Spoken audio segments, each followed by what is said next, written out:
ఎన్టీఆర్ అందరికీ నమస్కారం.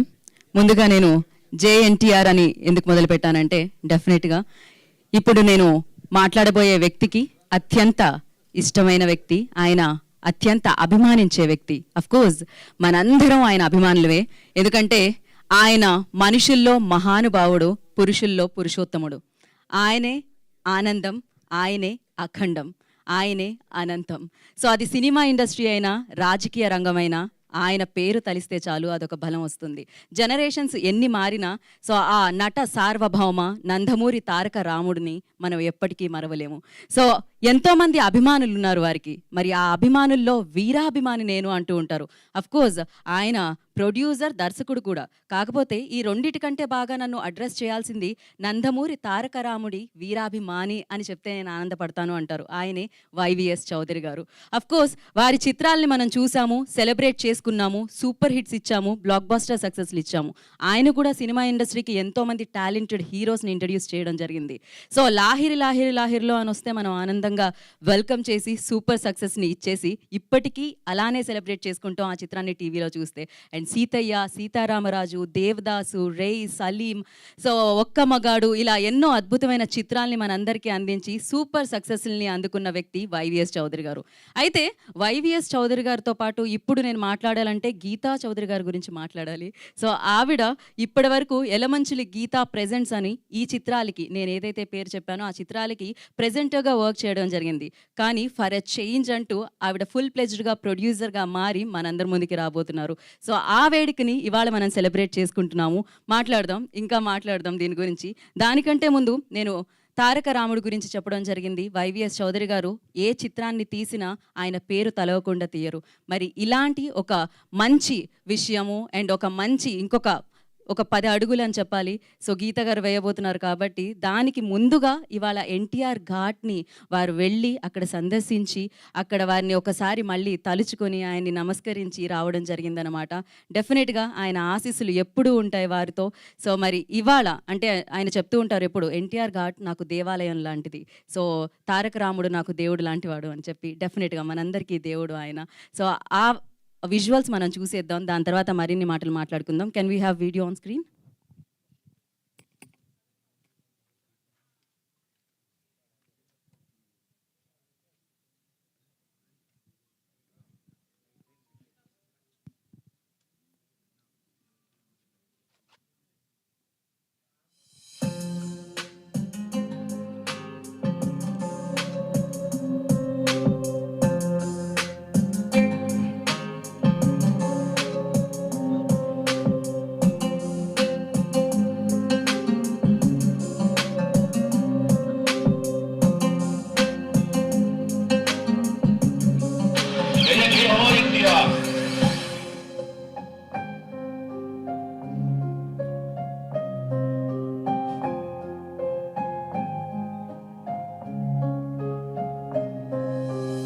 జయ హో ఎన్టీఆర్, జయ జయ హో ఎన్టీఆర్, జయ జయ హో ఎన్టీఆర్. మేము ఎన్ని శాఖలు నిర్వర్తించినా, ఎంతగా పేరు ప్రతిష్టలు సంపాదించినా ఎప్పటికీ మీ వీరాభిమానం చెప్పుకోవడంలోనే మాకు ఆనందం ఉంది. అదృష్టం కింద మహాభాగ్యంగా భావిస్తూ మీ వైవిఎస్ చౌదరి. థ్యాంక్ యూ అన్నగారు. ఎస్, ఆయన ఆశీస్సులు ఎప్పుడు మనతో పాటు ఉంటాయి. అండ్ ఇందాక నేను చెప్పాను, గీత గారు ప్రొడ్యూసర్గా తెలుగు చలచిత్ర సీమలోకి అడుగుపెట్టడం జరుగుతుంది. సో ఆఫీషియల్లీ లైక్ కంప్లీట్ ప్రొడ్యూసర్గా అనమాట. సో మరి ఈ ప్రొడ్యూసర్ అనగానే బ్యానర్ ఉంటుంది, మరి ఆ బ్యానర్ పేరు ఏమిటి అనేది ఇవాళ మనం ఆ లోగో ఆవిష్కరణ జరగబోతుంది అనమాట. సో దానికి సంబంధించి ఆ లోగోని లాంచ్ చేయవలసిందిగా ముందుగా నేను వేదిక మీదకి వైవిఎస్ చౌదరి గారు, the dynamic director YVS Chowdary గారిని వేదిక రాసిందిగా స్వాగతం పలుకుతున్నాము. అండ్ అలాగే ఎలమంచిలి గీతా చౌదరి గారిని కూడా వేదిక రాసిందిగా ఆహ్వానం పలుకుతున్నాము. వారిద్దరిని వేదిక మీదకి వచ్చి సో ఆ లోగోని ఆవిష్కరించవలసిందిగా కోరుకుంటున్నాం.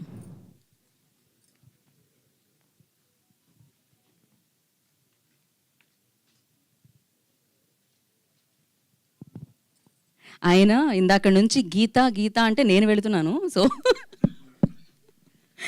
నా పేరు రోజు పిలుస్తూ ఉంటారు మీరు ఇంట్లో.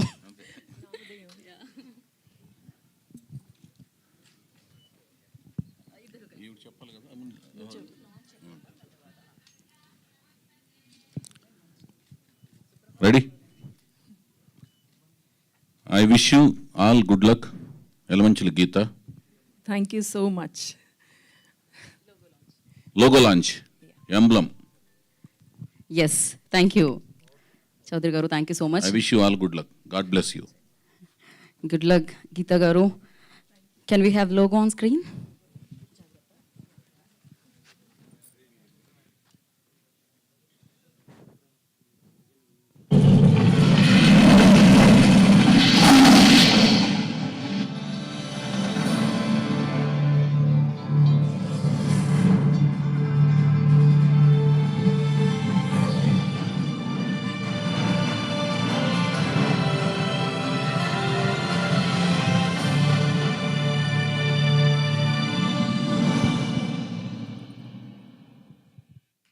Once more.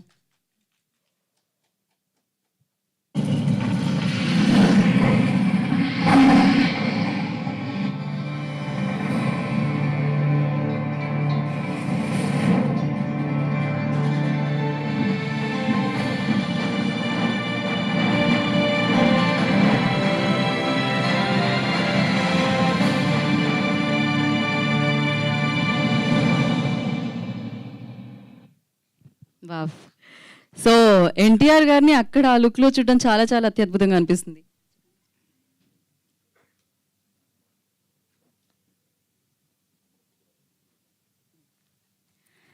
సో ఎస్ గీత గారు, కంగ్రాచులేషన్స్.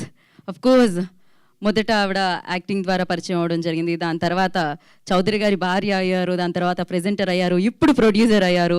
And congratulations. అండ్ ఆ వారికి ఎన్టీ రామారావు గారు అంటే ఎంత అభిమానం ఉందో మనందరికీ తెలిసిందే. యాక్చువల్లీ ఇది కోఇన్సిడెన్స్ ఆలోచించి పెట్టారో నాకు తెలియదు. ఎన్టీఆర్ కరెక్ట్గా అది బ్యానర్ పేరు కూడా అలానే వస్తుంది, న్యూ టాలెంట్ రో సెట్ అని చెప్పి. So congratulations. ఈ బ్యానర్ ద్వారా మరిన్ని అద్భుతమైన చిత్రాలు మనందరినీ పలకరించాలి, అత్యద్భుతంగా విజయవంతంగా పలకరించాలని మనస్ఫూర్తిగా కోరుకుంటున్నాం. గీత గారు అద్భుతమైన ప్రొడ్యూసర్గా మనందరి ముందుకి మంచి మంచి చిత్రాలు తీసుకొని రావాలని కోరుకుందాం. అండ్ ఎస్, ఇందాక నేను చెప్పాను వైవిఎస్ చౌదరి గారు, ఆయన ఒక బ్రాండ్. ఎందుకంటే ఎన్నో అద్భుతమైన చిత్రాలు బ్యాక్ టు బ్యాక్ సక్సెస్లను అందుకోవడం జరిగింది. ఆయన న్యూ టాలెంట్ని అండ్ కొత్త హీరోస్ని పరిచయం చేయడం జరిగింది. అలా పరిచయం చేసిన హీరోస్లో రామ్ని మనం చూస్తున్నాం, ఇప్పుడు సూపర్గా సూపర్ హిట్స్ అందుకుంటూ ఉన్నారు. అండ్ సాయిధరం తేజ్ గారిని చూస్తున్నాము. అండ్ అప్పుడు ఆదిత్య ఓని పరిచయం చేయడం జరిగింది. అఫ్ కోర్స్ హరికృష్ణ గారిని సీతయ్య రోల్లో చూసి ఇప్పటికీ హరికృష్ణ గారు అంటే సీతయ్య గుర్తొస్తుంది అనమాట. సో ఇలా ఎన్నో అద్భుతమైన చిత్రాలు. అఫ్ కోర్స్ మనందరం చాలా ఇష్టపడే ఇలియానా గారిని కూడా వారే పరిచయం చేయడం జరిగింది దేవదాస్ చిత్రంలో. సో మరి నా మాటల్లో కంటే వీ హ్యావ్ ఎ ఏవి సో అబౌట్ వైవిఎస్ చౌదరి గారు. సో చూసేద్దాం. కెన్ వీ హ్యావ్ ఏవి అబౌట్ వైవిఎస్ చౌదరి గారు?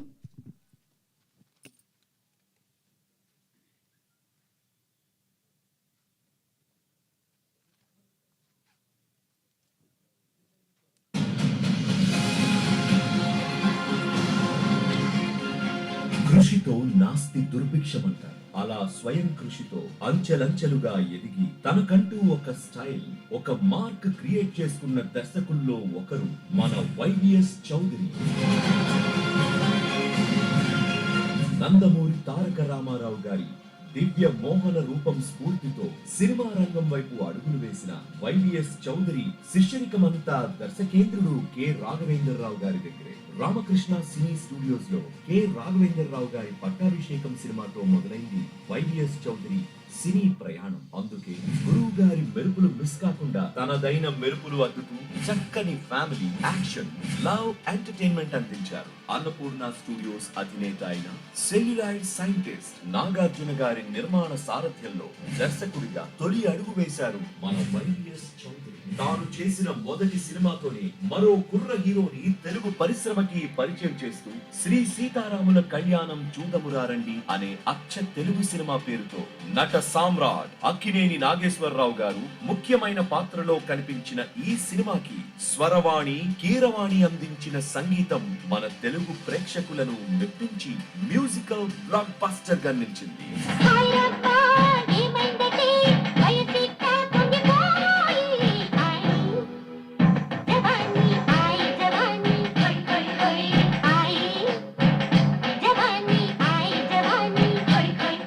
తొలి సినిమాతోనే తనలోని కమర్షియల్ కోణాన్ని చూపించారు వైవిఎస్ చౌదరి.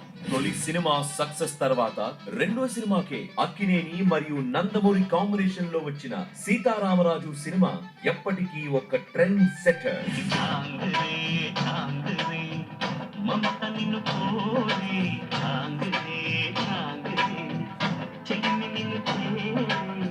ఇక మూడో సినిమాతో ప్రిన్స్ మహేష్ బాబుని యువరాజుగా ప్రేక్షకుల ముందుకు తీసుకొచ్చి మహేష్ లోని డిఫరెంట్ యాక్టర్ ని మనందరికీ చూపించి తన మేకింగ్ స్టైల్ ఏంటో ప్రూవ్ చేశారు వైవిఎస్ చౌదరి.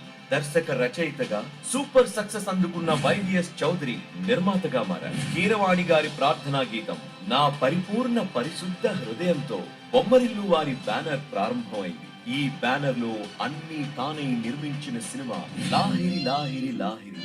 నిర్మాతగా స్టార్ హీరో కాకుండా కథని నమ్ముకొని కొత్త హీరో హీరోయిన్లైన ఆదిత్య ఓం, అంకితలను పరిచయం చేసి మరొక బ్లాక్ బస్టర్ హిట్ అందుకున్నారు.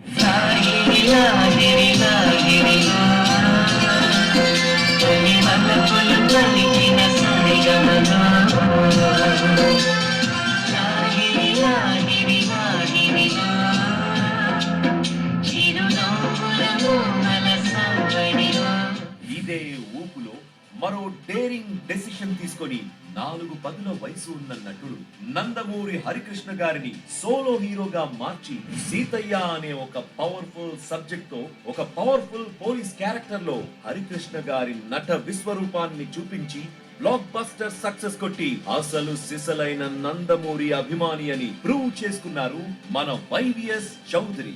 సమయానికి తగు సేవలు సేయని నీ శ్రీవారిని,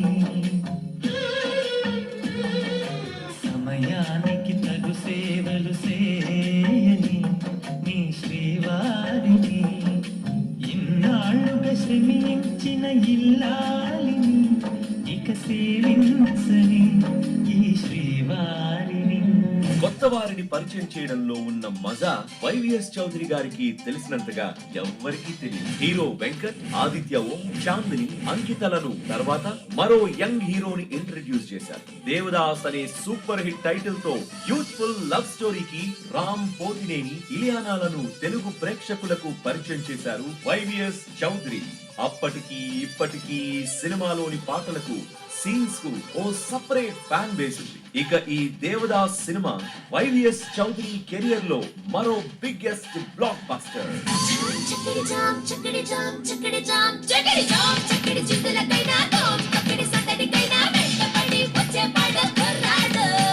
హీరోల కోసం కథలు రాయడం వైవిఎస్ చౌదరికి అలవాటు లేదు. తన కథకు సరిపడా హీరోని వెతుకుతారు. రే అనే డిఫరెంట్ టైటిల్ తో మెగాస్టార్ పవర్ స్టార్ మేనల్లుడు Sai Dharam Tej and Saiyami ఖేర్లను introduce చేశారు YVS Chowdary.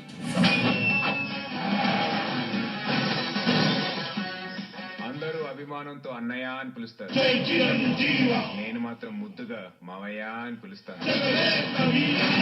YVS Chowdary cinema కథలు different. YVS Chowdary cinema titles excellent.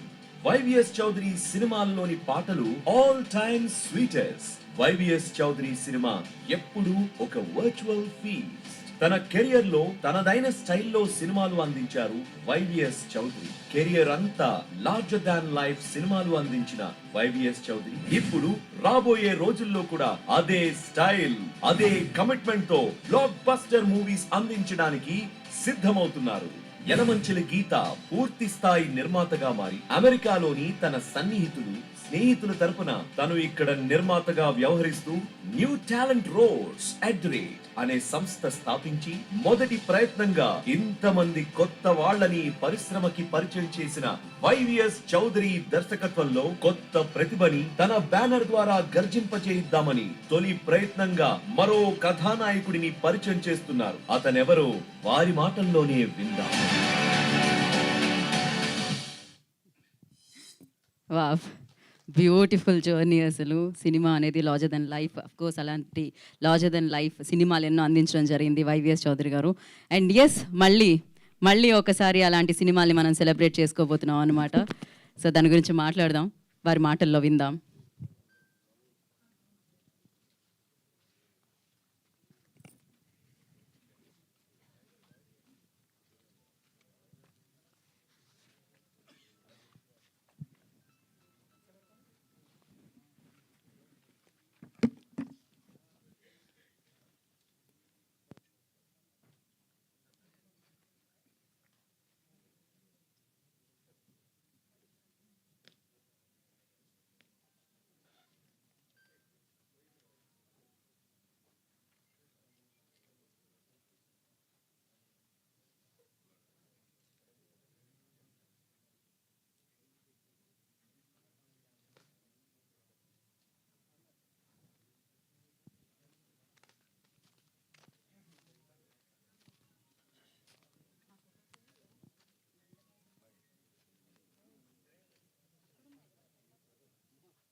Okay, so officially NTR at new talent rose at అనే బ్యానర్ ద్వారా గీత గారు ప్రొడ్యూసర్గా మారి ఆవిడ మోస్ట్ టాలెంటెడ్ మోస్ట్ డైనమిక్ డైరెక్టర్ని చూస్ చేసుకున్నారు. ఆవిడ ప్రొడ్యూసర్గా మారగానే దర్శకత్వం వహించడానికి వైవిఎస్ చౌదరి గారిని డెఫినెట్గా చాలా చాలా చాలా అద్భుతంగా మనందరినీ అఫ్కోర్స్ మంచి మంచి చిత్రాలతో, ఆయన చిత్రాల్లో ఒక స్టైల్ ఉంటుంది హీరోస్కి, కానీ అప్పటికి ఇప్పటికీ మనం సెలబ్రేట్ చేసుకుంటున్నాం వాటన్నిటిని. ఎట్ ద సేమ్ టైం అప్పటికి ఇప్పటికీ వైవిఎస్ చౌదరి గారు కూడా సేమ్ ఉన్నారు.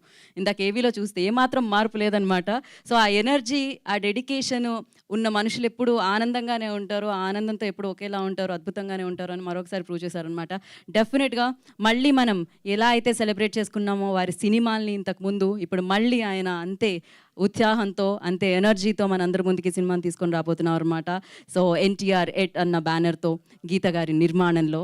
సో అలాగే ఇవాళ ఒక అద్భుతమైన రోజు అని చెప్పాలి డెఫినెట్గా, ఎందుకంటే ఇవాళ మన బాబు మన బాలయ్య బాబు బర్త్డే. సో ముందుగా నందమూరి బాలకృష్ణ గారికి హృదయపూర్వకంగా ఆయన జన్మదిన శుభాకాంక్షలు తెలియజేస్తున్నాము. ఆయన కూడా ఇలానే ఎన్నో అద్భుతమైన చిత్రాలని అందించాలి, ఎన్నో అద్భుతమైన పుట్టినరోజు జరుపుకోవాలని మనస్ఫూర్తిగా కోరుకుంటున్నాము. మరి ఆలస్యం చేయకుండా ఇప్పుడు పిలిచేద్దాము the dynamic and the most talented and most dedicated director, producer, director and NT Rama Rao గారి వీరాభిమాని వైవిఎస్ చౌదరి గారిని వేదిక రాస్తుందిగా స్వాగతం పలుకుతున్నాము.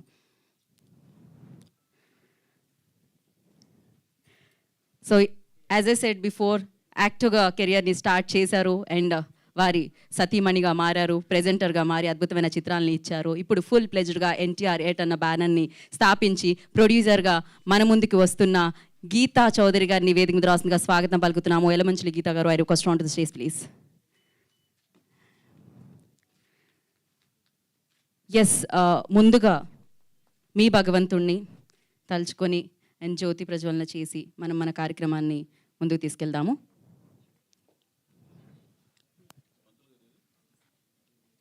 ఎక్కడున్నారు?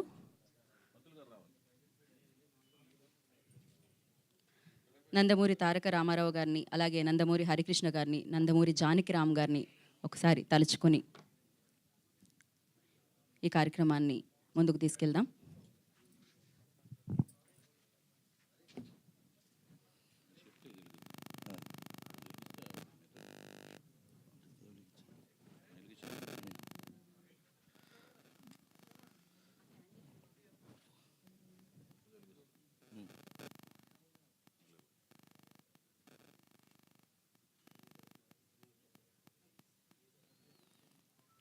ఓం మూర్ధానం దివారథం మృదువ్యావైశ్వానరమృదాజ జాతభక్త్యం కవిగం రాజమదితం జనానావాసన్నాపాత్రం జనయంత దేవాః ఉత్తీభ్యస్తజాతవేదో భక్తం నిరుతిం మమ వసో గుహ్యమహ్యమావహ జీవనం చ దిశో దశ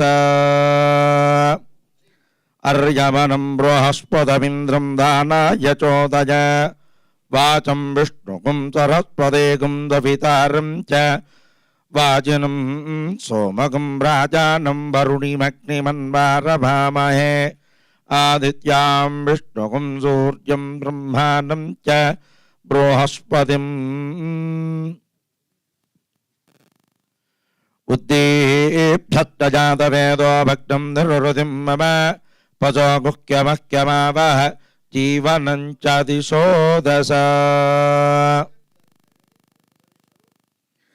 అర్యమనం బృహస్పతిమింద్రం దానాయ చోదయ వాచం విష్ణుకుం సరస్వతేకుం దవితారం చ వాచనం సోమకం రాజానం వరుణిమగ్నిమన్వారభామహే ఆదిత్యాం విష్ణుకుం సూర్యం బ్రహ్మాణం చ బృహస్పతిం అర్చత ప్రార్చత.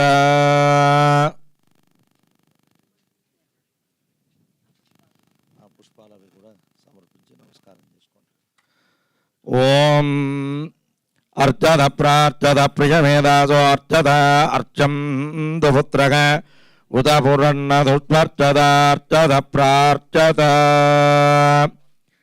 ప్రజాప్యానందరాజాతి సర్వస్తోమోతిరాత్త ఉత్తమ మహద్భవతి సర్వస్యాప్త్యై సర్వస్వచిత్తై సర్వమేవ తేనాప్నోతి సర్వం జయతి. అర్చత ప్రార్చత ప్రియమేదాసో అర్చత అర్చం పుత్రక ఉత పురన్న దుష్వర్చదార్చత ప్రార్చత మమాజ్ఞే వర్చో విజవే స్వస్తు వయం ద్వేంధాన సర్వం భుషేమ భక్యన్నమం దాం ప్రతిత్వజాత్యక్షేణ మృతనాజయేమ మమ దేవా విజవే సంతు సర్వ ఇంద్రావంతో మరుదో విష్ణురగ్ని మమాంతరిక్షపురగోపవస్తు మహ్యం వాత పవతాం కామే అస్మిన్.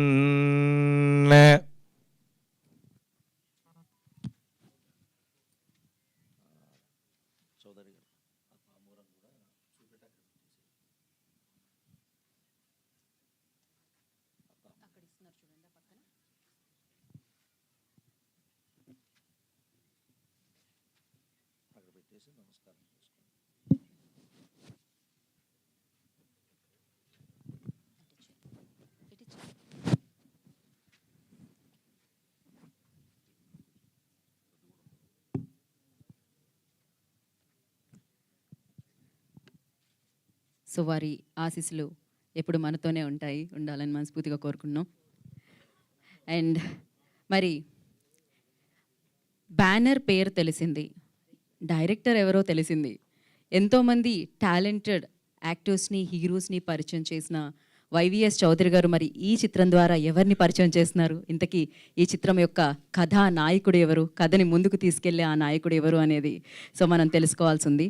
అండ్ దానికి గాను ముందుగా the dynamic director YVS Chowdary గారిని మాట్లాడాల్సిందిగా కోరుకుంటున్నాము. After this picture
okay.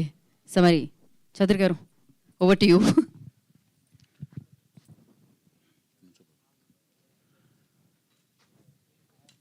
సభకు నమస్కారం అండి.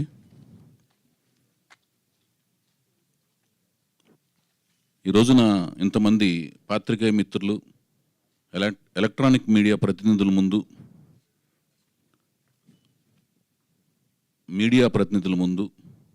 ఈ వేదిక మీద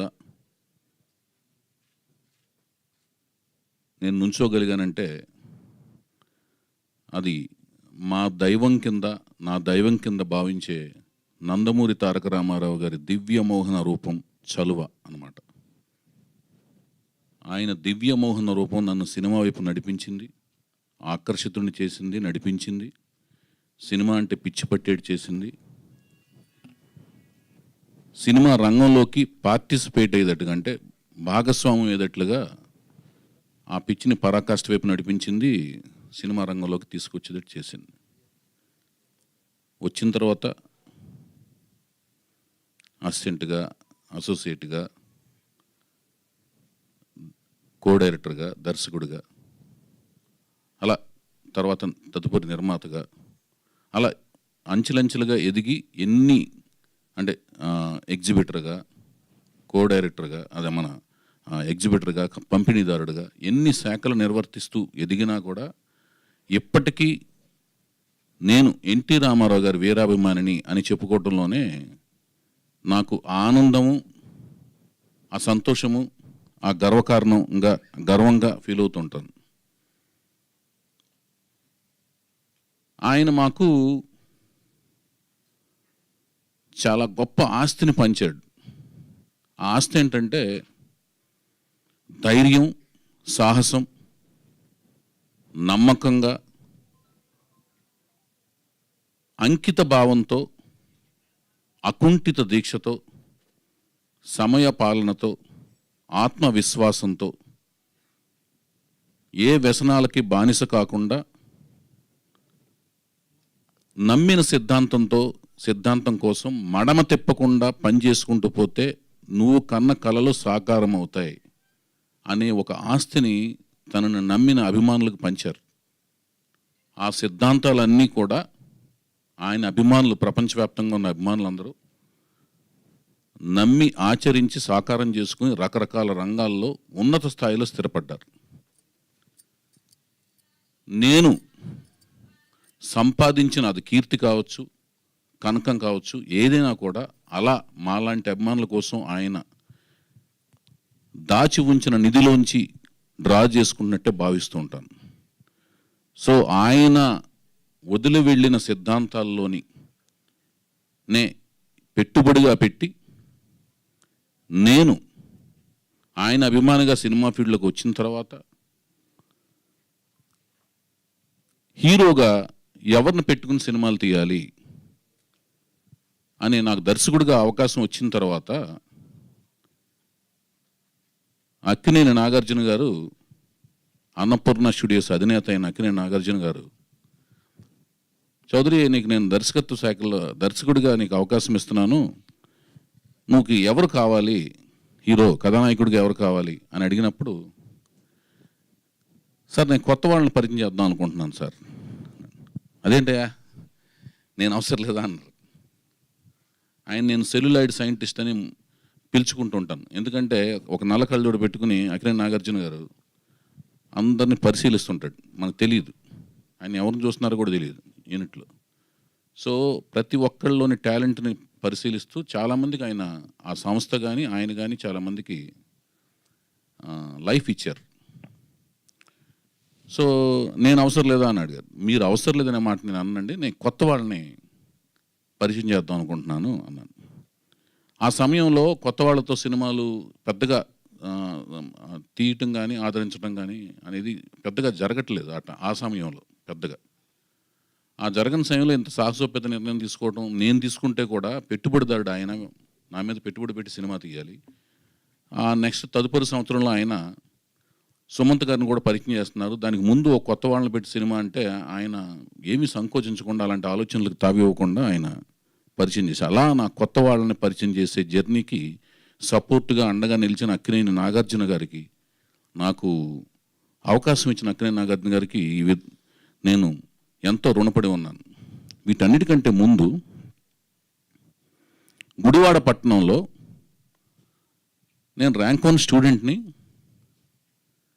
అలాగే హిందీ కూడా ప్యారలల్గా ప్రాథమిక, మాధ్యమిక, రాష్ట్ర ప్రవేశిక, విశారద పూర్వార్ధ, ప్రవీణ అలా చదువుతున్న రోజుల్లో 9వ క్లాస్కి వచ్చే టైంలో ఆ ర్యాంక్ 1 స్టూడెంట్ అలా క్లాసు అంటే స్కూల్ టాపరు, టౌన్ టాపర్గా వచ్చిన వాళ్ళల్లా ఆ 9th క్లాస్ వచ్చే టైంకి వేటగాడు సినిమా రిలీజ్ అయింది. అప్పటికి నేను సినిమా పట్ల పిచ్చి పాకాన పడింది. రామారావు గారి అభిమానం నుంచి టౌన్ వైడ్ ఫ్యాన్స్ అధ్యక్షుడిగా ఒక ఉన్నత పదవిని సాధించడం అనే స్థాయికి ఎదిగినట్టుగా నాకు అనిపించింది. ప్రపంచవ్యాప్తంగా ఉన్న దేశాల ప్రెసిడెంట్స్ కంటే కూడా ఇది ఒక ఉన్నత స్థానంగా భావించే అంత పిచ్చి పరాకాష్ఠకి వెళ్ళింది. అంటే ఆ వ్యామోహం అంత పరాకాష్ఠకి వెళ్ళింది. చక్కగా పైన 3 బట్టన్లు ఇప్ప తీసుకుని రామారావు గారి ఫ్యాన్స్ ప్రెసిడెంట్ని అని గర్వంగా తిరుగుతుండేవాడిని. ఆ సమయంలో నేను రాఘవేంద్రరావు అభిమాని కూడా అయ్యాను. అనుకోకుండా ఆయన దగ్గర తర్వాత తదనంతర కాలంలో ఆయన దగ్గర అసిస్టెంట్గా చేరటం నా అదృష్టం కింద భావిస్తున్నాను. ఆ సాంగ్స్ చూడటం కానీ 62 రోజులు ఆడితే మా గుడివాడలో వేటగాడు సినిమా నేను 59 సార్లు చూశాను.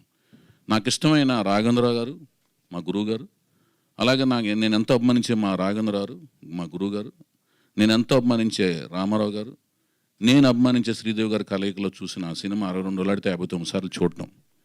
ఆ తదనంతరం మేము అనుకునే టైంలో మాకు ఆ టైంలో ఎవరు కూడా ఒక హీరోకి వారసుడు సినిమాల్లోకి వస్తారనే ఆలోచన ఎవరికి పెద్దగా పబ్లికేషన్ అయ్యేది కాదు. అలా వచ్చిన వాళ్ళల్లో మొట్టమొదటగా రామారావు గారి అబ్బాయి హరికృష్ణ గారు కృష్ణ అవతారం ద్వారా చిన్న కృష్ణుడి కింద యాక్ట్ చేశారు. తదనంతరం తాతమ్మ కళలో తెల్ల పెళ్ళంలో ఆయన బ్రహ్మం తాత చెప్పిందని ఒక క్యారెక్టర్ త్రూట్ సినిమాలో ఉండే ఒక క్యారెక్టర్గా వాళ్ళ రామారావు గారి నాన్నగారి కోరిక మేరకు ఈ 2 పాత్రలు రామారావు గారు ఆయన చేత పోషింపజేశారు. తర్వాత తాతమ్మకల్లో నందమూరి బాలకృష్ణ గారు అరంగేట్రం చేశారు. 1974 రిలీజ్ అయింది ఆ సినిమా. 75లో కూడా మళ్ళీ రిలీజ్ అయింది. సో ఆ తాతమ్మ కళ వచ్చి దాని తదనంతరం 75లో అన్నదమ్ముల అనుబంధం వచ్చిన తర్వాత నందమూరి అభిమానులు అందరూ కూడా ఒక యువ కెరటం రాకపోతుంది. మనం రామారావు గారి తదనంతరం అంటే ఫ్యాన్స్ మూడ్ ఇప్పుడు అలాగే ఉంటుంది. బాలకృష్ణ గారికి అభిమాన సంఘం కొనసాగించాలి అంటే దిశానిర్దేశం ఏముండదు. మనం వెళ్ళి జాబులు చేయాలి, మనం వెళ్ళి మనం వెళ్ళి ఇంకేదో చేయాలి, ఇంజనీర్ అవ్వాలి, డాక్టర్ అవ్వాలి, అలా ఉండదు. అభిమాన సంఘాల ఆలోచన ఎంతవరకు ఉంటాయి అంటే పరిమితం అవుతాయి. రామారావు గారి తర్వాత మళ్ళీ ఆయన వారసుడిని మనం ఫాలో చేసుకోవాలి. అంతవరకే మన మనస్సు స్థాయి ఉంటుంది, అంతవరకు ఆలోచించగలిగే శక్తి సామర్థ్యాలు అంతవరకే ఉంటాయి, పరిధి అంతవరకే ఉంటుంది. అట్లా మేమందరం అనుకుంటున్న టైంలో బాలకృష్ణ గారు ఒక యువ కెరటంలాగా అనిపించి అందరం అదే ఊపులో ఉంటున్న టైంలో అనుకోకుండా రామారావు గారు పాలిటిక్స్లోకి రావటం, ఏ ప్రిపరేషన్ లేకుండా బాలకృష్ణ గారిని గురించి మరి బాలకృష్ణ గారిని రంగప్రవేశం చేసే ఒక ఆలోచన ఆయన ఏం ఆలోచించకుండా సడన్గా ఆయన రాజకీయాల్లోకి వచ్చేయటం, ఆయన గురించి ఏం ప్లాన్ చేయకుండా వెళ్తే అందరం వెళ్ళి అడిగితే వారు BA చదవాలి, వారు BA చదివిన తర్వాత వస్తారు అనే ఒక ఆలోచన అలా వదిలేశారు. సరే ఇంతలో రకరకాల మార్పులు ఇండస్ట్రీలో చోటు చేసుకోవటం అయినా కూడా మేము రామారావు గారు సీఎం అయిన తర్వాత కూడా ఆయన బాలకృష్ణ గారి సినిమా వచ్చినప్పుడు ఆయన వారసుడి కింద అంటే నటసింహంలాగా ఇప్పుడు పిలువబడుతున్న నందమూరి బాలకృష్ణ గారికి ప్రారంభ దశలో ఆయన రామారావు గారి అభిమాన సంఘం అధ్యక్షుడిగా గుడివాడలో మొట్టమొదటగా బాలకృష్ణ గారి ఫ్యాన్స్ అసోసియేషన్ గుడివాడలో స్టార్ట్ చేసి తర్వాత నేను ఇంజనీరింగ్ చేద్దామని మద్రాసు వచ్చిన తర్వాత పట్టాభిషేకం అనే సినిమాకి హరికృష్ణ గారు చీఫ్ కంట్రోలర్ నిర్మాత కింద అలియాస్ నిర్మాత కింద వ్యవహరిస్తూ రాఘవేంద్రరావు మా గురువు గారు నేను ఎంతో అభిమానించిన దర్శకుడు రాఘవేంద్రరావు దగ్గర అసిస్టెంట్ డైరెక్టర్గా చేరే అవకాశం అదృష్టం కలిగిన ఆ సినిమాలో పట్టాభిషేకం సినిమాకి బాలకృష్ణ గారు హీరోగా యాక్ట్ చేస్తున్న ఆ సినిమాకి అసిస్టెంట్ డైరెక్టర్గా చేరిన తర్వాత NTR ఫ్యాన్స్గా ఉన్న ప్రతి ఒక్క ఫ్యాన్స్ NBK ఫ్యాన్స్ అవ్వాలంటూ అప్పుడున్న ఆనందంతో అందరిని NBK ఫ్యాన్స్ అవ్వాలని నేను ప్రత్యుత్తరాలు రాయటం ఒక 3-4 ఏళ్ల పాటు రాసి ఆ తర్వాత అసోసియేట్ డైరెక్టర్గా ఇలా నేను ఎదిగిన విధానంలో నందమూరి బాలకృష్ణ గారితో తర్వాత నందమూరి హరికృష్ణ గారితో అప్పటి నుంచి ఆయన ప్రొడ్యూసర్గా ఉన్నప్పుడు తర్వాత ఆయనతో మళ్ళీ కథానాయకుడిగా అలాగే బాలకృష్ణ గారితో కథానాయకుడిగా అలాగే నన్ను ఒక మిత్రుడిలాగా ఆదరించిన ఘట్టమనేని మహేష్ బాబు గారితో కథానాయకుడిగా అలాగే నాగార్జున గారితోనూ హరికృష్ణ గారితో అటు నందమూరి వంశం అక్కినేని గారి వంశంతో కలిపి సీతారామరాజు సినిమాతో ఒక కాంబినేషన్ ఒక ఎప్పటికీ ఊహించిన ఒక కాంబినేషన్ ఈ తరంలో ఊహించిన ఒక కాంబినేషన్ని ఒక సెట్ చేస్తూ సీతారామరాజు సినిమా అదొక కాంబినేషన్ ఇలా అన్ని రకాల కాంబినేషన్స్ అక్కినేని గారితో పనిచేసే అవకాశం కలగటం మొట్టమొదటి సినిమా అంటే ఒక సినిమా మొదటి సినిమాలోనే కొత్త నటీనటులు ఎక్స్ట్రీమ్ నటనలో పరాకాష్ఠలో ఉన్న అక్కినేని నాగేశ్వరరావుని బ్యాలెన్స్ చేస్తూ మొదటి సినిమాతోనే ఒక ఛాలెంజ్ జాబ్ చేయటం ఇలా వెళ్ళే ప్రాసెస్లో వస్తున్నప్పుడు మళ్ళీ నేను ఆదిత్యవం అంకితలను పరిచయం చేయటం రెండో జంట కింద దేవదాస్ సినిమాతో ఆ టైటిల్తో అమెరికాలో షూటింగ్లు జరుగుతుంటే అమెరికాలో షూటింగ్లు చేస్తే తెలుగు సినిమాలు ఫ్లాప్ అవుతాయి అనుకుంటుంటే దానికి ఎదురీది వెళ్ళి అమెరికాలో షూటింగ్ చేసి అనుకోకుండా అఖండ విజయాన్ని సాధించడం ఎంతో కష్టపడి దాని తర్వాత మళ్ళీ సాయి ధరమ్ తేజ్ మెగాస్టార్ పవర్ స్టార్ల మేనలుడు ఆయన్ని పరిచయం చేసి సాయి ధరమ్ తేజ్ని పరిచయం చేసే అదృష్టం కలగటం ఇలా కంటిన్యూగా జంటలను పరిచయం చేసే నా దృష్టిలో నెక్స్ట్ ఎవరిని పరిచయం చేయాలి అనే ఈ అవకాశం కూడా అనుకోకుండా నేను ఎవరినైతే అభిమానించానో ఎవరినైతే ఆరాధించానో ఎవరినైతే దైవ సమానంగా భావించానో ఆ భావించిన ఎవరినైతే జంటల్ని పరిచయం చేస్తూ అంటే YVS Chowdary care of address కొత్త వాళ్ళని పరిచయం చేయటం కొత్త టాలెంట్ని పరిచయం చేయటం 4-10 వయసులో హరికృష్ణ గారిని సోలో హీరోగా పరిచయం చేయడం ఇలాంటి పరిచయాలకి కేర్ ఆఫ్ అడ్రస్గా నిలిచాను అనే ఒక ఆనందం నాకు ఏదైతే లోపల కలుగుతుందో అదే అవకాశం మళ్ళీ రావటం అలాంటి ఒక ప్రతిభని గర్జించే న్యూ టాలెంట్ రోర్ సెట్, కొత్త ప్రతిభ గర్జిస్తుంది ఇక్కడ అనే ఒక బ్యానర్తో యలమంచిలి గీత ఒక బ్యానర్ క్రియేట్ చేయడం, అది అనుకోకుండా న్యూ టాలెంట్ రోర్ సెట్ అంటే ఎన్టీఆర్ ఎట్ అనే ఒక యాదృచ్ఛికంగా ఆ టైటిల్ లెటర్స్ కలిసి నా దైవం పేరు యాదృచ్ఛికంగా కలవటం అనేది కూడా ఒక అదృష్టం కింద మహాభాగ్యం కింద భావిస్తూ ఆ సినిమాకి తను నన్ను దర్శకుడిగా, అంటే తను నన్ను ఎలాగో ఎన్నుకోక తప్పదు మరి, ఎందుకంటే నా కష్టం అంతా నేను ఎంత కూలీ నెంబర్ 1 తనకు తెలుసు కాబట్టి. అంటే మరి జీతం ఇస్తావా, నాకు ఏమిస్తుందో అని తెలియదు. తను నన్ను ఎన్నుకోవటం, అది అక్కడ న్యూ టాలెంట్ రోర్ సెట్ అని పెట్టినప్పుడు నేను కొన్ని సలహా సంప్రదింపులు నన్ను అడిగినప్పుడు, క్రియేటివ్ ఇన్పుట్స్ ఇచ్చినప్పుడు, రామారావు గారు వచ్చిన కొత్తలో పాతాళ పేరు చేస్తున్న టైంలో ఆయన కొత్త టాలెంట్ అనమాట. అప్పుడు జానపద చిత్రాల కేర్ ఆఫ్ అడ్రస్ నాగేశ్వరరావు, కీళ్ళుగుర్రం కానీ అలాంటి ముగ్గురు మరాఠీలు అలాంటి సినిమాలు చేస్తున్నప్పుడు, అప్పుడు జానపద చిత్రంలో కొత్త టాలెంట్తో ఆయన వచ్చి మొసలిని చంపి ఆశీర్వాదం, అందులోంచి వచ్చిన దేవత ఆశీర్వాదం పొంది మాంత్రికుడిని చంపటానికి అప్పుడున్న ఆ బాడీతో ఆయన వస్తూ కత్తిని అలా పట్టుకుని, బట్టలు ఒక చేత్తో పట్టుకుని అలా చూస్తున్న ఒక మనిషి, నొక్కులు జుట్టేసుకుని ఉంగరాల జుట్టుతో, 6 పలకల దేహం ఇప్పుడు అంటున్నారు కానీ ఆ దేహదారిద్ర్యంతో వస్తున్న ఒక మనిషి నుంచున్నాడు. కింద అహమస్మి యోధ, నేను ఒక యోధుడిని, నేను ఒక పోరాట యోధుడిని, ఐఎమ్ ఏ ఫైటర్ అన్న ఒక క్యాప్షన్తో ఎన్టీఆర్ ఎట్ కొత్త ప్రతిభ ఇక్కడ గర్జిస్తుందని ఒక బ్యానర్తో నన్ను దర్శకుడిగా, తను కేవలం దర్శకుడిగా కథా స్క్రీన్ ప్లే దర్శకత్వం ఎన్నుకోవటం అనేది నా అదృష్టం కింద భావిస్తూ, దీనికి కొత్త ప్రతిభ ఎవరిని ఎన్నుకోవాలి అనే ఆలోచన వచ్చినప్పుడు, ఇప్పుడు ఇది మీరంతా వెయిట్ చేస్తుంది, ఆ పేరు ఎవరు, ఆ వ్యక్తి ఎవరు, ఇంతటి ఒక చరిత్ర అంటే నేను ఒక ఇంతమంది జంటలను పరిచయం చేశాను, ఎవరిని పరిచయం చేస్తాము, ఇంతకాలం వెయిట్ చేస్తున్నాను. యాక్చువల్గా దాని నుంచి నా మిత్రులందరూ, పాత్రిక మిత్రులు చాలా సన్నిహితంగా స్నేహితులు, ఎప్పుడు కలుస్తుంటాం, మన ఐమాక్స్లో కలుస్తుంటాం, మీ అందరు నాకు సోదరులు లాంటి వాళ్ళే. కొంతమంది మద్రాసు నుంచి పరిచయం వాళ్ళు, కొంతమంది హైదరాబాద్ నుంచి పరిచయం వాళ్ళు, వాళ్ళందరూ కూడా భయ్యా ఎన్నాళ్ళకని కొంతమంది, ఎన్నాళ్ళలో వేచిన ఉదయం అని కొంతమంది సరదాగా నన్ను పలకరిస్తుంటే నాకు ఆనందంగా అనిపించింది. సరే, నేను నెమ్మదిగానే, మామూలుగా అయితేనే నేను చాలా గ్యాపులు తీసుకుని సినిమాలు తీస్తుంటాను, అదేం కాదు. జనరల్గా గ్యాప్ అనేది వస్తుంటాయి కానీ తీసుకోవాలని ఎవరికి ఉండదు, కారణాలు అనేక ఉంటాయి. నేచర్లోనే ఎత్తుపల్లాలు ఉంటాయి, సృష్టిలోనే ఉంది, ప్రకృతిలోనే ఎత్తుపల్లాలు ఉంటాయి. ఇప్పుడు ఆ ఎవరు అనుకునే దాంట్లో నాకు అసలు నచ్చడం అనేదే చాలా టైం పడుతుంటుంది, రకరకాలుగా ఆప్షన్స్ అన్నీ మారుతూ వచ్చినాయి. అలాంటి వంశములోంచే ఒక వ్యక్తిని కలవాల్సిన పరిస్థితి అనేది దేవుడు లలాట లిఖితం అనేది ఊరిని అనరు, అది రకరకాల ఆప్షన్స్లోంచి అలా జంపోదు వచ్చి తారసపడే ప్రాసెస్లో తుమ్మల ప్రసన్న కుమార్ గారు నేను రకరకాలుగా ఆలోచిస్తున్న టైంలో నేను మా గుడివాడలో, నేను సత్యనాపురం అయితే పక్క 4వ సందులో తుమ్మల ప్రసన్న కుమార్ గారు ఉంటారు. ఆయన మా సంస్థ మేము స్థాపించిన కాడి నుంచి, అప్పుడు బొమ్మరిలు వారి సంస్థ స్థాపించిన కాడి నుంచి ప్రతి విషయంలో మాకు వెన్నుముకలాగా ఉండి మమ్మల్ని నడిపిస్తూ ఉండే ఒక డ్రైవింగ్ ఫోర్స్ లాంటి నాకు తెలియదు. అంటే నేను అనుకునే ఒక వ్యక్తి, ఇప్పుడు నేను ఎవరైతే ఫైనల్ ఖరారు చేసుకున్నానో ఆ వ్యక్తి గురించి నాకు తెలియదు. ఆయన ఆలోచనలు ఉన్నాయి, వాళ్ళు పరిచయం చేయబడుతున్నారని తెలియదు. నేను రకరకాలుగా చూస్తున్నాను, నాకు సరిగ్గా సాటిస్ఫాక్షన్ కలగట్లేదు. అమ్మ ఒకసారి నేను వాళ్ళని చెప్తాను, అది చెప్తాను. నన్ను ఒక పక్క తెగిన గాలిపటంలాగా అడ్డు తిరుగుతున్న నాకు ఒక దారం కట్టి, సూత్రం అంటాను చూడండి, దారం గాలిపటానికి, ఈ సూత్రం ఇలా కడితే బాగుంటుందమ్మా, ఈ బెత్త పైన రెండు బెత్తల కింద అన్నట్టుగా ప్రసన్న కుమార్ గారు నన్ను ఒక పక్కకి ఇటు చూపించారన్నమాట. అటు కదా ఇటు చూడమ్మని, ఇటు ఈ ఫ్రేమ్ పెట్టారు, తిప్పుతాను చూడండి, ఇలా చూపించారు.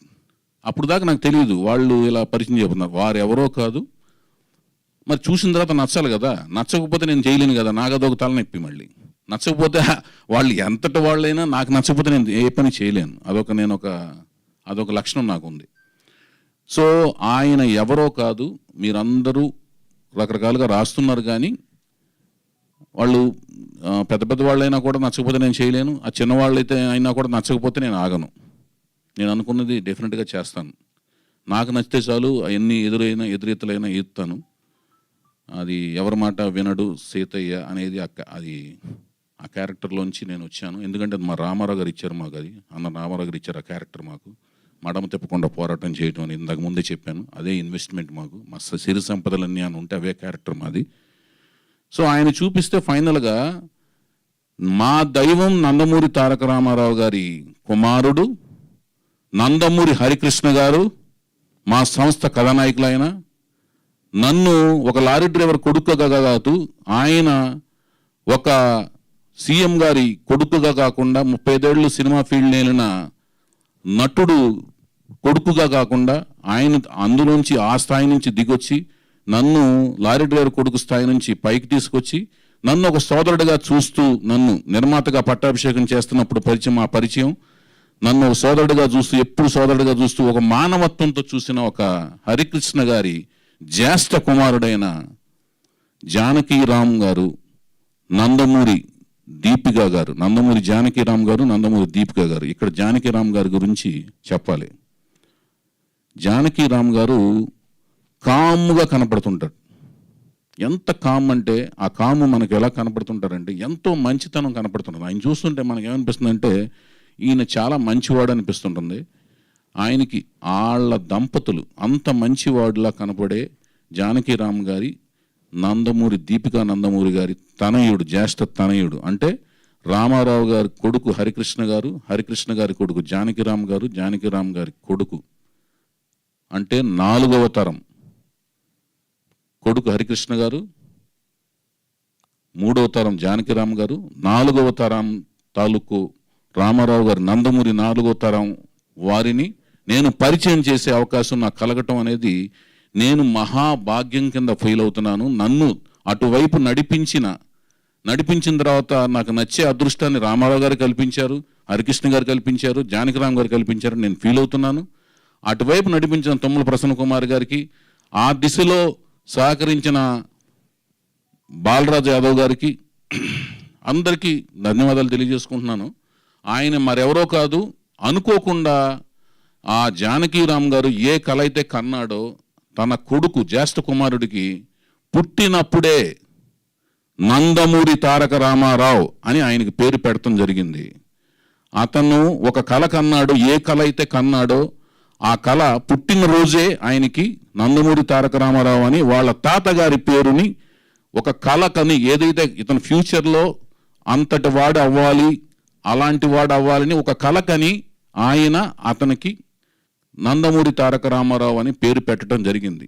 ఆ కళ అయితే కన్నాడు. ఆయన పెద్ద టైంకి ఆయన లేరు, వాళ్ళ తాతగారు లేరు, ముత్తాతగారు లేరు. ఆ కళను సాకారం చేసుకోవాలంటే ఆ కుర్రవాళ్ళలో ఆ కోరిక ఉండాలి, బలీయంగా ఉండాలి, ఆహార్యం రావాలి, ఆ ముఖ కవళికలు రావాలి. అది గమనించిన ఒక అతని వైపు చూడాలి, అతన్ని ఎన్నుకోవాలి, ఎంపిక చేసుకుని ఒక సరైన ప్రాజెక్ట్ ద్వారా ప్రజల దగ్గరికి తీసుకెళ్ళాలి. ఆ ప్రజలు ఆ క్రియేటివిటీని, ఆ ప్రతిభని ఆదరించి అతనికి పట్టం కట్టాలి. ఇవన్నీ జరగాలి. ఇవన్నీ జరిగిన తర్వాత అతను ఒక నటుడి నుంచి ఒక తార అంటే ఒక స్టార్ అవడం అనేది జరుగుతుందన్నమాట. ఆ కళ కన్నాడు. కళ కన్న తర్వాత మొట్టమొదటి నేను చెప్పిన స్టేజ్ ఏంటంటే ఆ కుర్రోడ్లో తపన ఉండాలి, ఆ మంచి లక్షణాలు ఉండాలి, ఆ ఆహార్యం ఉండాలి. అవన్నీ ఇంకొక దర్శకుడికి నచ్చాలి. ఆ దర్శకుడు అంతకుముందు ఇలాంటివన్నీ చేసి ఉండాలి, మంచి సబ్జెక్ట్ దొరకాలి. అవన్నీ కుదిరిని కుర్రవాడు మంచి లక్షణాలు ఉన్నాయి, వ్యసనాలు ఏమీ లేవు, మంచి కళ్ళు, చారిడేస్ కళ్ళని వర్ణిస్తాం కానీ పెద్ద కళ్ళు అనమాట, చక్కటి కనుబొమ్మలు, నవ్వితే చాలు ఆ నవ్వుకు పడిపోతారు. అట్లా ఉంటాడు ఆ కుర్రాడు. 5 అడుగుల 10 నుంచి 11 అంగుళాల మధ్యలో ఉంటాడు. మంచి దేహదారుఢ్యం, ద్రవిడియన్లా ఉంటాడు, చాలా బాగుంటాడు కుర్రాడు. ప్రసన్న గారికి మనసులోనే అమ్మయ్య అనుకున్నాను. తుమ్మల ప్రసన్న గారికి, ఆ బాలరాజు యాదవ్ గారికి అమ్మయ్య దండాలి బాబు అనుకున్నాను. 4వ తరాన్ని రామారావు గారు అంటే ఈ నందమూరి తారక రామారావు అనే పేరుని 4వ తరం వరకు అంటే ఇంకొన్ని ఏళ్ల పాటు కొనసాగించేందుకు దేవుడు, కాలము, ప్రకృతి శాసిస్తోంది అనే ఒక ఫీలింగ్ నాకు మనసులో కలిగింది. అభిమానులకి ఒక ఆనందకరమైన వార్తలాగా నేను ఫీల్ అయ్యాను. నందమూరి వంశాన్ని అభిమానించే అభిమానులకి చక్కటి ప్రవర్తన బాగుంది, నడవడిక బాగుంది. ఇందాక చెప్పిన రామారావు గారి గురించి ఏమైతే లక్షణాలు చెప్పానో ఆ లక్షణాలన్నీ అతను సమయపాలన పాటిస్తున్నాడు, అంకిత భావంతో ఉన్నాడు, వ్యసనపరుడు కాదు, అకుంఠిత దీక్షతో ఉన్నాడు. సో ఇవన్నీ కలిపి తపన ఉంది, ఎవరో తీసుకొచ్చి పెడతలేదు అతన్ని, అతనికి అవ్వాలని ఉంది. వాళ్ళ నాన్నగారు కన్న కళలు, జానకిరామ్ గారు కన్న కళల్ని అతనిలో ఉంది. ఆయన వెళ్ళిపోయినా కూడా ఆ కళ అతనిలో ఉంది. ఆ కళను సాకారం చేసుకుందామనే తపన ఉంది.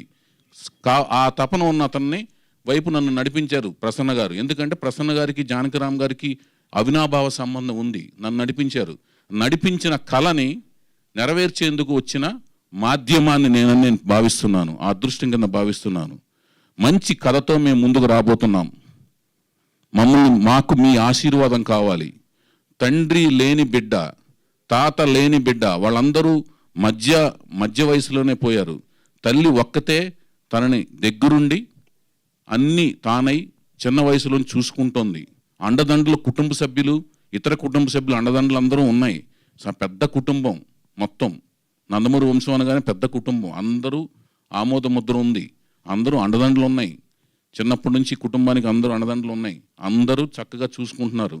అందరూ అండదండలు ఉన్నాయి. అయినా కూడా నాన్న లేని బిడ్డే. అందరూ ఆప్యాయతలు, అనురాగాలు అందరూ పంచుతున్నారు. అందరూ కలిసే ఉంటున్నారు. కలిసి ఉన్నా కూడా కన్న కలల్ని నిజం చేసేందుకు ఆ దేవుడు అప్పుడైతే హరికృష్ణ గారి నా తాతగారు ఒక కళ కంటే అది నేను అనుకోకుండా ఆ దేవుడు నేను వచ్చి ఆయన హరికృష్ణ గారిని సోలో హీరోగా నేను చేయడం కుదిరిందో, వాళ్ళ కొడుకు జానకిరామ్ గారి కన్న కళని నేను మళ్ళీ ఇక్కడే ఉండి వాళ్ళ కొడుకుని హీరో చేసే అవకాశం నాకు రావడం ఆ దైవ కృప కింద, అదృష్టం కింద భావిస్తున్నాను. నందమూరి తారక రామారావు అనే 4వ తరం పేరుని ప్రపంచానికి పరిచయం చేయటం నా అదృష్టం కింద భావిస్తున్నాను. I'm very much proud to introduce him to the Telugu silver screen. Geetha, you are lucky introducing him. And ఇక్కడ ఏంటంటే జానకిరామ్ గారు వెళ్ళిపోయిన తర్వాత దీపికా గారు లేకపోతే పెంపకం కూడా కరెక్ట్గా జరిగిందని నేను ఫీల్ అవుతున్నాను. లేకపోతే చిన్నపిల్లలకి అటు ఇటు తెలియకుండా ఏదన్నా పెంపకం అటు ఇటు అవ్వచ్చేమో మనకు తెలియదు కదా. అది తర్వాత ఇంకొకటి ఏంటంటే కథానాయకుడు వరకు అయ్యింది. కథానాయికను కూడా పరిచయం చేయాలి మేము. ప్రతిసారి నేను ఇప్పటి వరకు పరిచయం చేసిన కథానాయకులంతా ముంబై వెళ్ళారు. నాకు ముంబై అంటే అన్ని భాషలు దేశంలో ఉన్నవే, అన్ని భాషలకి ఆదరణ ఉండాలి. మనం అక్కడికి వెళ్ళి మన ప్రతిభను చాటుతున్నాం, వాళ్ళు మన ఆదరిస్తున్నారు. వాళ్ళు ఇక్కడికి వస్తున్నారు, వాళ్ళని మనం ఆదరిస్తున్నాం. అందరం ఒకటి, అందరం భారతీయులమే. కానీ ఈసారి నేను ఒక తెలుగు అమ్మాయిని, ఇంతమంది బొంబాయి వెళ్ళి నార్త్ ఇండియన్ అమ్మాయిలను పరిచయం చేశాను. ఈసారి డెఫినెట్గా తెలుగు అమ్మాయినే పరిచయం చేయాలని ఎప్పుడోంచి కళ్ళకు అంటున్నాను. ఆ కళలకు తగ్గట్టుగా ఒక మంచి తెలుగు అమ్మాయి కూడా నా కంట్లో పడింది. చాలా అద్భుతంగా ఉంటుంది ఆ అమ్మాయి. చక్కటి ముఖ కవళికలు, చక్కటి తెలుగుదనం, చక్కటి అందమైన ఫీచర్సు, మంచి కళ్ళు, చక్కటి కేసు సంపద, చక్కటి హైటు అన్నీ ఉన్నాయి. ఆవిడని కూడా మంచి ఇలాంటి ఒక అకేషన్ చూసుకుని ఆవిడని కూడా మీ అందరికీ పరిచయం చేయడం జరుగుతుంది. ఈ అకేషన్ ఓన్లీ నందమూరి తారక రామారావు గారికి కోసం, ఆ పేరుని పరిచయం చేయడం కోసం. అతను ఎవరో కాదు, మా రామారావు గారి ముని మనవడు, మా హరికృష్ణ గారి మనవడు. అది ఈ రోజున ఇంతకుముందు నేను చెప్తున్నా మా యువరత్న, నటరత్న వారసుడు, నటవారసుడు యువరత్న బర్త్డే రోజు, జన్మదినం రోజున అనుకోకుండా ఈ రోజున మేము ఇది ఆయనకి పండగ రోజైన ఈ రోజున, జన్మదిన రోజున ఈ విశేషాన్ని మేము ప్రకటింపజేసుకోవటం అనేది మా అదృష్టం కింద భావిస్తున్నాము. నందమూరి తారక రామారావు మా సినిమా హీరో. మా సినిమా అంటే నేను దర్శకత్వంలో చేయబోతున్న మా యలమంచిలి గీత ప్రొడ్యూసర్గా వ్యవహరిస్తున్న, తనని వెనక నుంచి నడిపిస్తున్న అమెరికా ఫైనాన్షియర్స్ అండదండలతో నిర్మాతలు, ఈ నిర్మాతగా వ్యవహరిస్తున్న ఈవిడికి అమెరికా నుంచి అండదండలు ఇస్తున్న చాలామంది శ్రేయోభిలాషుల సన్నిహితులు వాళ్ళ యొక్క అండదండలతో నడిపిస్తున్న ఎగ్జిక్యూటివ్ ప్రొడ్యూసర్ ఎవరు? రమేష్ అత్తిలి గారండి ఈ మూవీకి ఎగ్జిక్యూటివ్ ప్రొడ్యూసర్. మా సన్నిహితులు, స్నేహితులు, శ్రేయోభిలాషులు అందరి అండదండతో మీ మూవీని మా ఫస్ట్ ప్రొడక్షన్ స్టార్ట్ చేయబోతున్నామండి. మీ అందరి ఆశీస్సులు ఉంటాయని మేము పూర్తిగా నమ్ముతున్నాం. Thank you. ఇదమ్మాన్ గారు, దిస్ ఈజ్ వాట్ ఇప్పుడు so thank you so much. ఎక్కడ విన్నా ఎన్టీఆర్ పేరే వినిపిస్తుంది, బ్యానర్ పేరు NTR at, and NTR you know ఆ పేరుతో హీరో రాబోతున్నారు, న్యూ టాలెంట్ రాబోతుంది, 4వ తరం రాబోతుంది ఎన్టీ రామారావు గారి వైపు నుంచి, వారి ఫ్యామిలీ నుంచి. And congratulations. చెప్పండి. ఇంకొకటి ఉందండి.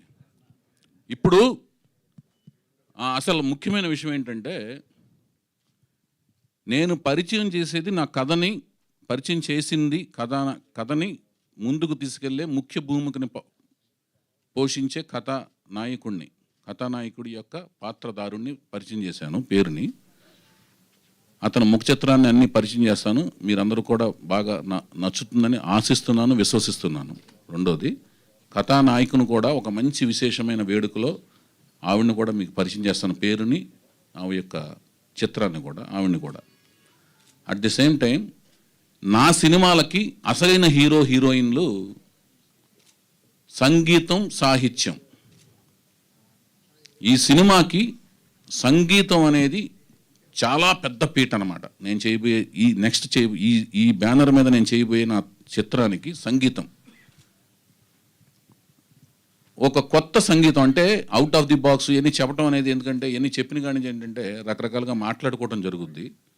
నాకు సంగీతం అంటే చాలా పిచ్చి అనమాట. అంటే అందరూ, అంటే కేపాప్ కాడి నుంచి అన్ని రకాల వరల్డ్ రిలీజన్, అన్ని రకాల సంగీతాలు, అది ఏఆర్ రెహమాన్ గారు కావచ్చు, ఇళయరాజా గారు కావచ్చు, నేను ఎంతో ఇష్టపడే కీరవాణి గారు కావచ్చు, నా అభిమాన దర్శకులు, సంగీత దర్శకులు కీరవాణి గారు కావచ్చు, ఎవరి మ్యూజిక్ అయినా వచ్చిన వెంటనే వింటాను. సంగీతం ఎప్పుడు కూడా ఒకసారి వినకూడదు. ఏ పాట అయినా సరే 2-3 సార్లు వింటే దాంట్లోని అసలైన పల్పు తెలుస్తుంటుంది. అలాంటి సంగీతం, సాహిత్యం వాళ్ళని పరిచయం చేసే వేదిక ఈ సినిమాకి ముఖ్యం అనమాట. ఎందుకంటే కొత్త వాళ్ళతో సినిమా తీసేటప్పుడు సంగీతం, సాహిత్యం అనేది నిజమైన హీరోయిన్ల కింద లెక్క నా దృష్టిలో. వాళ్ళిద్దరూ ఎవరు, ఆ కథానాయకుడు ఎవరు, సాహిత్యం అనే కథానాయకు ఎవరు అనేది కూడా వాళ్ళ ద్వారానే ఒక మంచి వేదికలో మిమ్మల్ని పరిచయం చేయడం జరుగుద్ది. అది ఒక ముఖ్యమైన విశేషం. వాళ్ళు మాత్రం మహానుభావులు, ఈ సినిమాకి వాళ్ళు మహానుభావులు అవుతారు. నేను ప్రకటించిన వాళ్ళు, వాళ్ళ యొక్క నాలెడ్జి, జ్ఞానము, విజ్ఞానము ఈ సినిమాకి కొండంత అండా, శ్రీరామ రక్షగా నేను భావిస్తున్నాను. ఎందుకంటే వాళ్ళే నడిపించాలి ఈ సినిమాని. అంతటి బరువు బాధ్యతలు వాళ్ళ మీద ఉన్నాయి. వాళ్ళని కూడా నేను ఎప్పటికీ ఈ సినిమాకి సాహిత్యాన్ని, సంగీతాన్ని అందించే ఇద్దరు ఎవరైతే ఉన్నారో వాళ్ళకి జీవితాంతం రుణపడి ఉంటాను. అంతటి విశేషం ఉంది ఈ సినిమాలో వాళ్ళకి, వాళ్ళ ప్రాముఖ్యత, వాళ్ళ పాత్ర. అది. Thank you so much sir. Thank you. And once again congratulations. ఒక photo.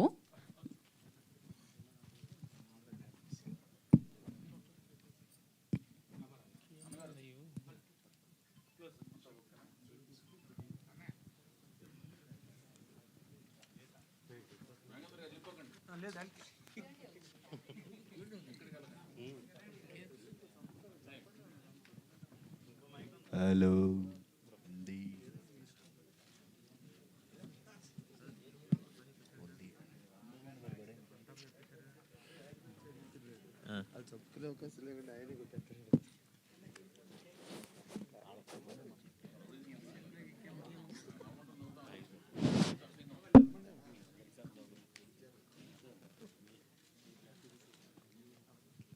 Okay.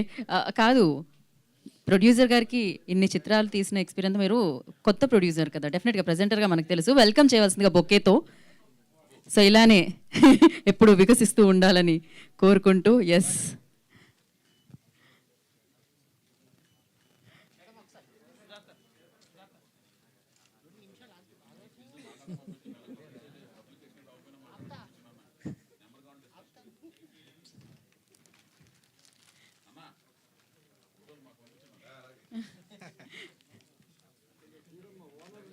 Okay. So next new producer గారు, మోస్ట్ టాలెంటెడ్ డైరెక్టర్ గారిని వెల్కమ్ చేయవలసిందిగా కోరుకున్నాం ఆవిడ ప్రాజెక్ట్లోకి.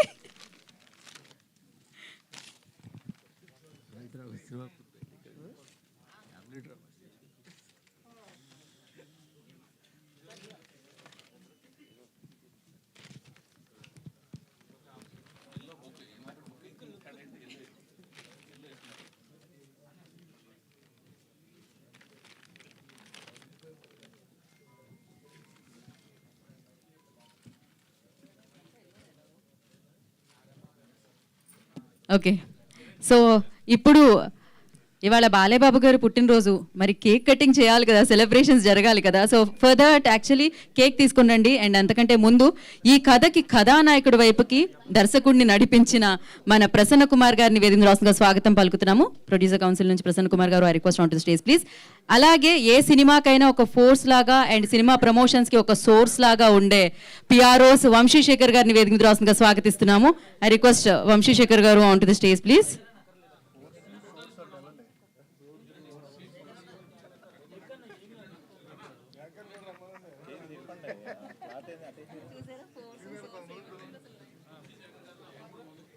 అలాగే వైవిఎస్ చౌదరి గారి బ్రదర్ మధు గారిని వేదిక రాష్ట్రంగా స్వాగతిస్తున్నాం. వీళ్ళు వయసులో నాకంటే పెద్దవాళ్ళు, వంశీశేఖర్ గారు వాళ్ళు నా అన్న కింద లెక్క. నా తమ్ముడేమో మధు, తిరుపతి మధు. మధు తమ్ముడు మధు రామ. ఒక్క నిమిషం అండి, నేను ఇండస్ట్రీకి వచ్చి 10 ఏళ్ళు అయిందండి. ఇంకో 30 ఎక్కడ ఉన్నాయండి? అది 30 ఏళ్ల క్రితం, ఇంకో 10 యాడ్ చేస్తే అండి అది. ముందైతే మనం కేక్.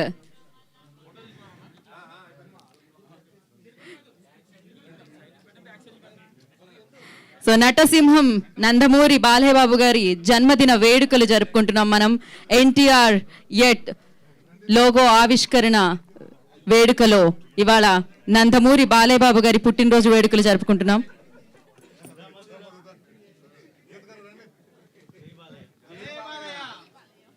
జై Balayya.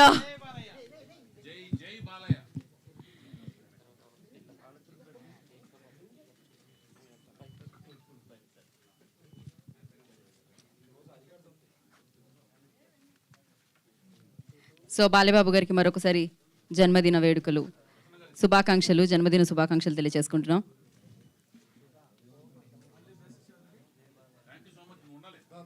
Anyhow, we have a Q&A session after this. So media interaction undi. So once again, Jai Balaya. Happy birthday, Balay Babu.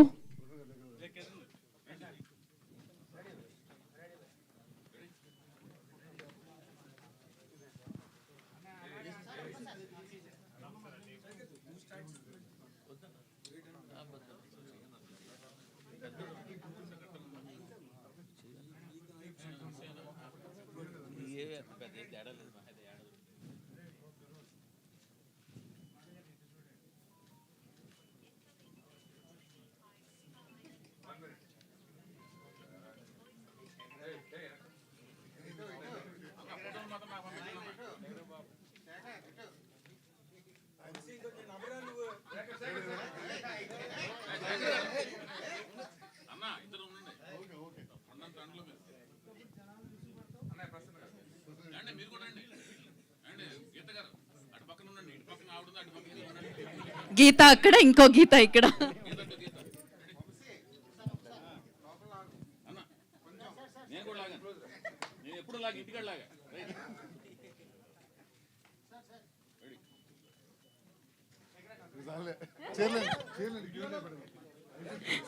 Okay okay video. Yes yes.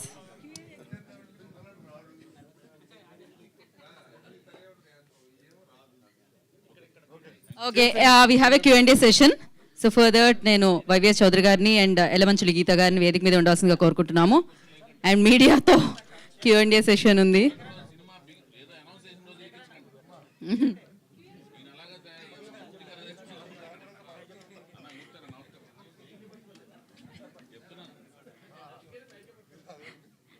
So yes, మనం Q&A సెషన్లోకి వెళ్ళిపోదాము. YVS Chowdary గారిని and ఎలమంచులి గీత గారిని కూర్చోవాల్సిందిగా కోరుకుంటున్నాం. మనం Q&A session start చేద్దాం. Okay, hello Rayesh, ఎవరు start చేస్తారు? Yeah,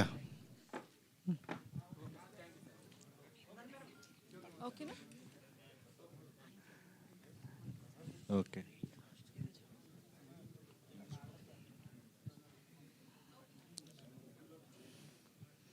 yeah, Chowdary గారు. పర్ఫెక్షనిస్ట్.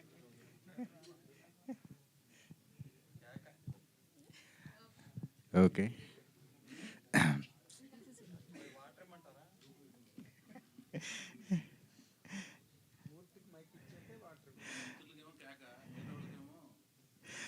యా, చౌదరి గారు ఎక్కడండి? నమస్తే అన్న. నమస్తే అండి. మీరు నందమూరి అభిమానిగా మీ కెరీర్ అంతా కూడా ఉంది. మీరు మేకర్గా సినిమాలు తీసి సక్సెస్ అయింది అంటే ఇది యాదృచ్ఛికం ఏంటో తెలియదు. చంద్రబాబు నాయుడు గారు సీఎంగా ఉన్నప్పుడే మీ కెరీర్ అనేది చాలా పీక్స్లో ఉంది. మళ్ళీ ఆయన సీఎం అయ్యారు, మళ్ళీ మీరు సినిమాల్లోకి వస్తున్నారు. సో ఏంటి దీని గురించి ఏమంటారు ఫస్ట్?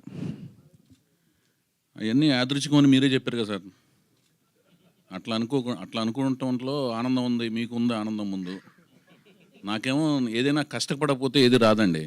అక్కడ ఆయన ఎంతో కష్టపడతారు, ఓడిపోయిన వాళ్ళు కష్టపడతారు, గెలిచిన వాళ్ళు కష్టపడతారండి. నేను ఫ్లాప్ అయిన ప్రాజెక్టులకి కష్టపడ్డాను, గెలిచిన ప్రాజెక్టులకి అంటే సక్సెస్ఫుల్ ప్రాజెక్టులకి అంతే కష్టపడ్డాను. సో క్వైట్ కామన్ అండి. నాకంటే వేరే అలవాట్లు లేవు. సినిమా అంటే పిచ్చి, కష్టపడుతుంటాను. అందులో సొంత ప్రాజెక్టులు కదండి, ఫ్లాప్ అయినా డబ్బులు పోతుంటాయి. సో కష్టపడి పోగొట్టుకోవాలని ఉండదు కదా. దశాబ్ద కాలం ఆల్మోస్ట్ 2015 తర్వాత మళ్ళీ మీరు సినిమా చేయలేదు. ట్రెండ్ మారిపోయింది, బడ్జెట్లు మారిపోయినాయి, పెరిగిపోయినాయి. సో ఇదంతా అనలైజ్ చేసుకుంటే ఇప్పుడు సినిమా తీసే విషయంలో మీరు మీ మేకింగ్ స్టైల్ కూడా మార్చుకోవాల్సిన అవసరం ఉందో? ఆ స్టైల్లోనే మీరు సినిమా దిగిపోతున్నారు ఎట్లాగా? అంటే నేను 1983లో మద్రాసు ట్రావెల్ చేశాను. అప్పటి నుంచి సొసైటీ వదిలేశాను. అంటే మీరు అనుకున్న సొసైటీ అంటే ఆంధ్రప్రదేశ్ని వదిలేసి తమిళనాడు వెళ్ళిపోయాం. ఏకంగా స్టేటే మారిపోయాం. కానీ సినిమాలు చూస్తూనే ఉన్నాం. కానీ నేను ఎప్పుడు డైరెక్టర్ అయినా 98లో అయ్యాను. సక్సెస్ఫుల్ సినిమాలు ఇచ్చాను కదా. ఇప్పుడు 2006 వరకు మీరు అనుకున్న దశలో వరుసగా 6 హిట్లు ఇచ్చాను కదా. సొసైటీకి దూరంగా ఉన్నప్పుడు ఇచ్చాం కదా. అది అట్లా ఉండదు. అప్డేట్ అనేది అవుతున్నారా లేదా, మీరు సినిమా ఇండస్ట్రీతో డైలీ సినిమాలు చూస్తున్నారా, డైలీ ఇన్ఫర్మేషన్ ఇన్పుట్ తీసుకుంటున్నారా, దాంతో మీ సెన్సిబిలిటీస్తో రియలైజ్ అవుతున్నారా లేదా అనే దాని మీద మనిషి యొక్క అప్డేషన్ ఉంటుంది. ఇప్పుడు ప్రతి వ్యక్తి సినిమాలు చూస్తుంటారు, చూసిన ప్రతి ఒక్కరు డైరెక్షన్ చేయలేరు. అప్డేషన్ అయ్యాం కదా అనుకుని సినిమాకి స్క్రిప్ట్ ఇస్తే మళ్ళీ పాత రకంగా ఆలోచించవచ్చు. అప్డేషన్ అయిన దానికి క్రియేషన్కి చాలా తేడా ఉంటుంది. సో దానికి దీనికి సంబంధం లేదు. నేను 83లో మద్రాసు వెళ్ళిపోయానంటే సమాజం ఈ లెక్కలో సమాజానికి దూరంగా ఉన్న తర్వాత 13 ఏళ్ళ తర్వాత డైరెక్టర్ అయ్యాను. సక్సెస్ఫుల్ ఫిల్మ్స్ ఇచ్చాను బట్ అక్కడ అన్ని సినిమాలు చూసేవాళ్ళం, మలయాళం, తమిళం, అన్ని సినిమాలకి. ఇప్పుడు మేము డైలీ ఐమాక్స్ దగ్గర మీకు కనపడుతున్నాయి కదా, మీరన్నా మిస్ అవుతారు. నేను అన్ని సినిమాలు అక్కడికి వచ్చి నేను, నా వైఫ్, వీలైతే మా పిల్లల్ని కూడా స్కూల్ మానిపించేసి తీసుకొస్తాం. సినిమా ఏ భాష అయినా చూసేస్తానండి. అది చౌదరి అయితే అవుతున్నాను. చౌదరి గారు, అన్నా, రే నుండి కోలుకోవడానికి ఎన్నాళ్ళు సమయం పట్టిందా మీకు? కోలుకోవటం అనేది తీసుకుని దెబ్బను బట్టండి. కోలుకోవటానికి సమయంకి ఎందుకు తేడా ఉంటుందంటే, దెబ్బ తగిలింది, అంతకుముందు కూడా తగిలింది దెబ్బలో. రేయికి ఒక్కదానికి ఎందుకు అడిగారు? అంతకుముందు తగిలిన దెబ్బలు కూడా. కానీ ఇంత గ్యాప్ తీసుకోలేదుగా అప్పుడు. అది మీకు కనపడుతుంది. గ్యాప్ని బట్టి మీరు ఎక్కువ దెబ్బ తగిలిందని మీరు అనుకుంటున్నారు. మీరు ఎందుకు అనుకుంటున్నారు మీరు చెప్పాలి. అంటే గ్యాప్ రావడానికి వేరే కారణాలు చాలా ఉన్నాయి. అవన్నీ ఏంటంటే సినిమా రిలేటెడ్ కాదు. అది సినిమా రిలేటెడ్ కాదన్నది. అంటే గ్యాప్ తీసుకోవటం సినిమా రిలేటెడ్ కాదు. మధ్యలో రెండేళ్ళేమో కరోనా వలన సినిమా ఫీల్డ్లో స్తబ్దతగా ఉంది. ఆ కరోనా టైంలో కూడా ఆల్రెడీ రన్నింగ్లో ఉన్న ఫిల్మ్స్ తర్వాత 1.5 2 years పట్టింది. ఆ టైంలో నేను సినిమా స్టార్ట్ చేయలేదు కాబట్టి దానివల్ల 4 ఏళ్ళు సినిమాలు ఎవరు తీయలేదు. కరోనా టైంలో తీయని వాళ్ళందరూ కూడా 4 ఏళ్ళు ఆగిపోయారు. అది 4 ఏళ్ళు తీసేయచ్చు. నేను రేయి తర్వాత 4 ఏళ్ళు గ్యాప్ ఉంది. అందులో 2 ఏళ్ళు గ్యాప్ జెన్యూను, 2 ఏళ్ళేమో నేను రేయి సినిమా ఎఫెక్ట్ 2 ఏళ్ళు ఉంటుంది, 1.5 2 years. నాకు సినిమాకి 2 years గ్యాప్ జనరల్ కావాలి. నేను రెడీ అయ్యాను, రెడీ అయ్యే టైంకి కరోనా వచ్చింది. అంటే ఇప్పుడు ఎన్నాళ్ళ నుండి కథానాయకుడిని వెతుకుతున్నారు మీరు? కథానాయకుడిని రేయికి ముందు, కరోనాకు ముందు నుంచి దాదాపు 2018 ఎండ్ నుంచి ఎతుకుతున్నాను. అంటే అప్పటికి మీ దగ్గర కథ ఉందా? కథ ఉంది. కథలోని రూపాలు మారుతుంటాయి. కథ వాళ్ళు అనుకున్నాను అనుకోండి, ఇప్పుడున్న కథకు కూడా రేపెల్లుండు దానిలోని చేంజెస్ చేసుకుంటూ ఉంటాం. ఇప్పుడు KGF సినిమా వచ్చిందండి. కేజీఎఫ్ అనేది ఒక ట్రెండ్ అనుకుంటే నెక్స్ట్ కాంతార కథ వచ్చి మీకు చెప్పాను అనుకోండి, మీరే ప్రొడ్యూసరు. మా కేజీఎఫ్ టైంలో కాంతార కథ చెప్తున్నాడు ఇంటర్వ్యూడు, పూనకం అంటున్నాడు, అడవిలోకి వెళ్ళి మాయమైపోతాను అంటున్నాడు. ఎలా చూస్తారు ఈ సినిమా? వీడి కదా పిచ్చి పట్టింది అనేసి మీరు ఒప్పుకోరు. అది అది కేజీఎఫ్ ట్రెండ్లో ఉంటే కాంతార లాంటి కథ చెప్పి మనుషులు ఈ రోజుల్లో మాయమైపోవటం ఏంటి? అడవిలోకి వెళ్ళి పిచ్చి పట్టింది ఇలాంటి కథలు చెబుతున్నాడు అనుకుంటారు. కానీ థియేటర్లో కూర్చొని చూస్తేనే దాన్ని ఊహించలేరు. ఇన్వెస్టర్ దాన్ని ఊహించలేడు. డైరెక్టర్ కెన్ ఇమాజిన్, ఆ తర్వాత ఇన్వెస్టర్ కెన్ ఇన్వెస్ట్, లేకపోతే డైరెక్టర్ కెన్ ఓన్లీ ఇన్వెస్ట్. నా సినిమాలకు ఎక్కువ శాతం నేనే ఇన్వెస్టర్, నేనే క్రియేటర్. మీరు పరిచయం చేసిన హీరోలు, మీరు పనిచేసిన హీరోలు ఇప్పుడు మంచి పొజిషన్లో ఉన్నారు. రామ్ గారు కానీ, సాయిధమ్ తేజ్ గారు కానీ, నాగార్జున గారు కానీ, వాళ్ళని ఎవరిని అప్రోచ్ అవ్వకుండా మళ్ళీ 10 years తర్వాత కొత్త హీరోతోటే మళ్ళీ చేయడం అన్నది చిన్న రిస్క్ ఫ్యాక్టర్ అవుదా? నేను ఫస్ట్ ఫిలిం నుంచే నాగార్జున గారు ఇందాక ఇచ్చిన స్పీచ్లోనే నాగార్జున గారు అవకాశం ఇస్తానన్నప్పుడు నాకు కొత్త హీరో కావాలన్నాను. ఐ వాంట్ టు, అంటే నేను దానికి ఇన్వెస్ట్మెంట్ కూడా ఆ లోపల ఆ క్యారెక్టరిస్టిక్స్ నాలో డెవలప్ అవడానికి మెయిన్ కారణం ఎన్టీ రామారావు గారండి. మాకు భయం ఉండదు, ఆత్మవిశ్వాసం ఉంటుంది. ఇవి చాలామంది డైరెక్టర్స్ ప్రూవ్ చేశారు. మా ప్రొఫెషన్లో ఉన్నప్పుడు ఏమవుతుందంటే, ఇప్పుడు విశ్వనాథ్ గారు ఉన్నారు, శంకరాభరణం కథ, అక్కడ ఆయన ఇన్వెస్టర్ కాదు, ఓన్లీ క్రియేటర్. ఇన్వెస్టర్ వచ్చి ఏడిది నాగేశ్వరరావు గారు. శంకరాభరణం కథ రాసుకున్నప్పుడు అప్పుడు ఎవరిని పెట్టాలండి ఆ టైంలో ఆ పాత్రకి? శంకర శాస్త్రి గారి పాత్రకి జనరల్గా డైరెక్టర్ ఏం ఆలోచిస్తారు? రామారావు గారిను, నాగేశ్వరరావు గారిని లాంటి వాడిని పెట్టాలనుకుంటారు. మంజు భార్గవ్ గారి క్యారెక్టర్ని ఎవరు పెట్టాలనుకుంటారు? అప్పుడు ఇంకో ఏదో ఫెమిలియర్ క్యారెక్టర్ని ఎవరిని పెడదాం అనుకుంటారు. మంజు భార్గవ్ గారికి అప్పుడు మలయాళం సినిమాల ద్వారా వేరే ఇమేజ్ ఉంది. ఆవిడని దిగొచ్చి ఆ ప్రముఖ క్యారెక్టర్లో ఆవిడకు ఒక సంగీతం పట్ల, సాహిత్యం పట్ల ఒక మక్కువ ఉన్న క్యారెక్టర్ కింద పెట్టారు ఆవిడని.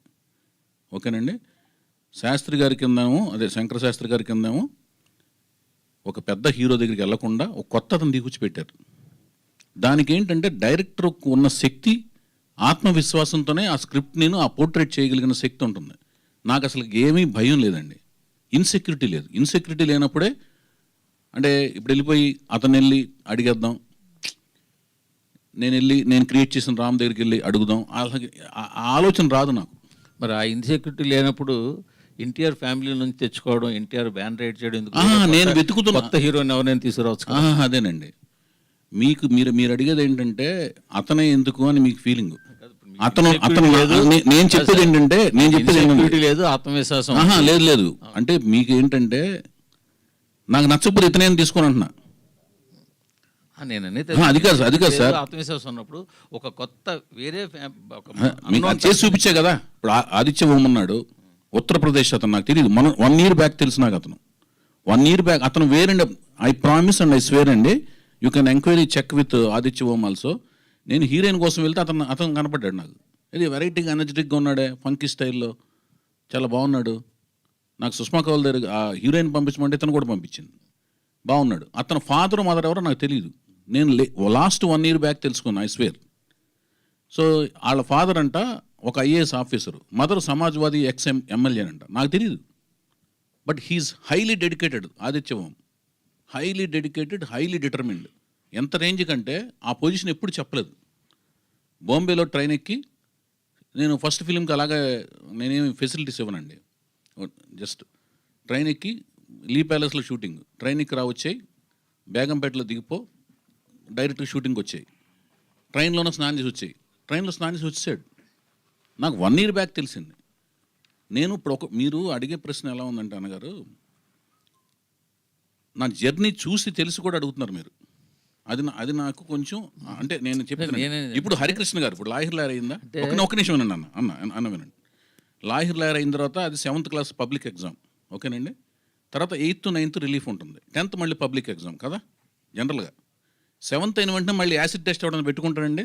48 ఏళ్ల వయసులో హరికృష్ణ గారిని, ఒక్క నిమిషం అండి, సిమ్రన్ గారిని పక్కన పెట్టి, ఒక్క నిమిషం, సిమ్రన్ గారు సౌందర్య గారిని హీరోయిన్లుగా పెట్టి కమర్షియల్ సినిమా టైంలో పెద్ద హీరోని పెట్టి ఆయన పెట్టుబడి పెట్టరుగా సినిమాకి.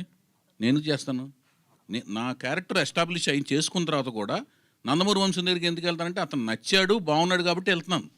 ఇప్పుడు అతను ఒక్క నిమిషం అండి అన్న, అతను డైరెక్ట్ వారసుడు కూడా కాదు. డైరెక్ట్ వారసుడు అయితే సాలబిలిటీ వేరేగా ఉంటుంది.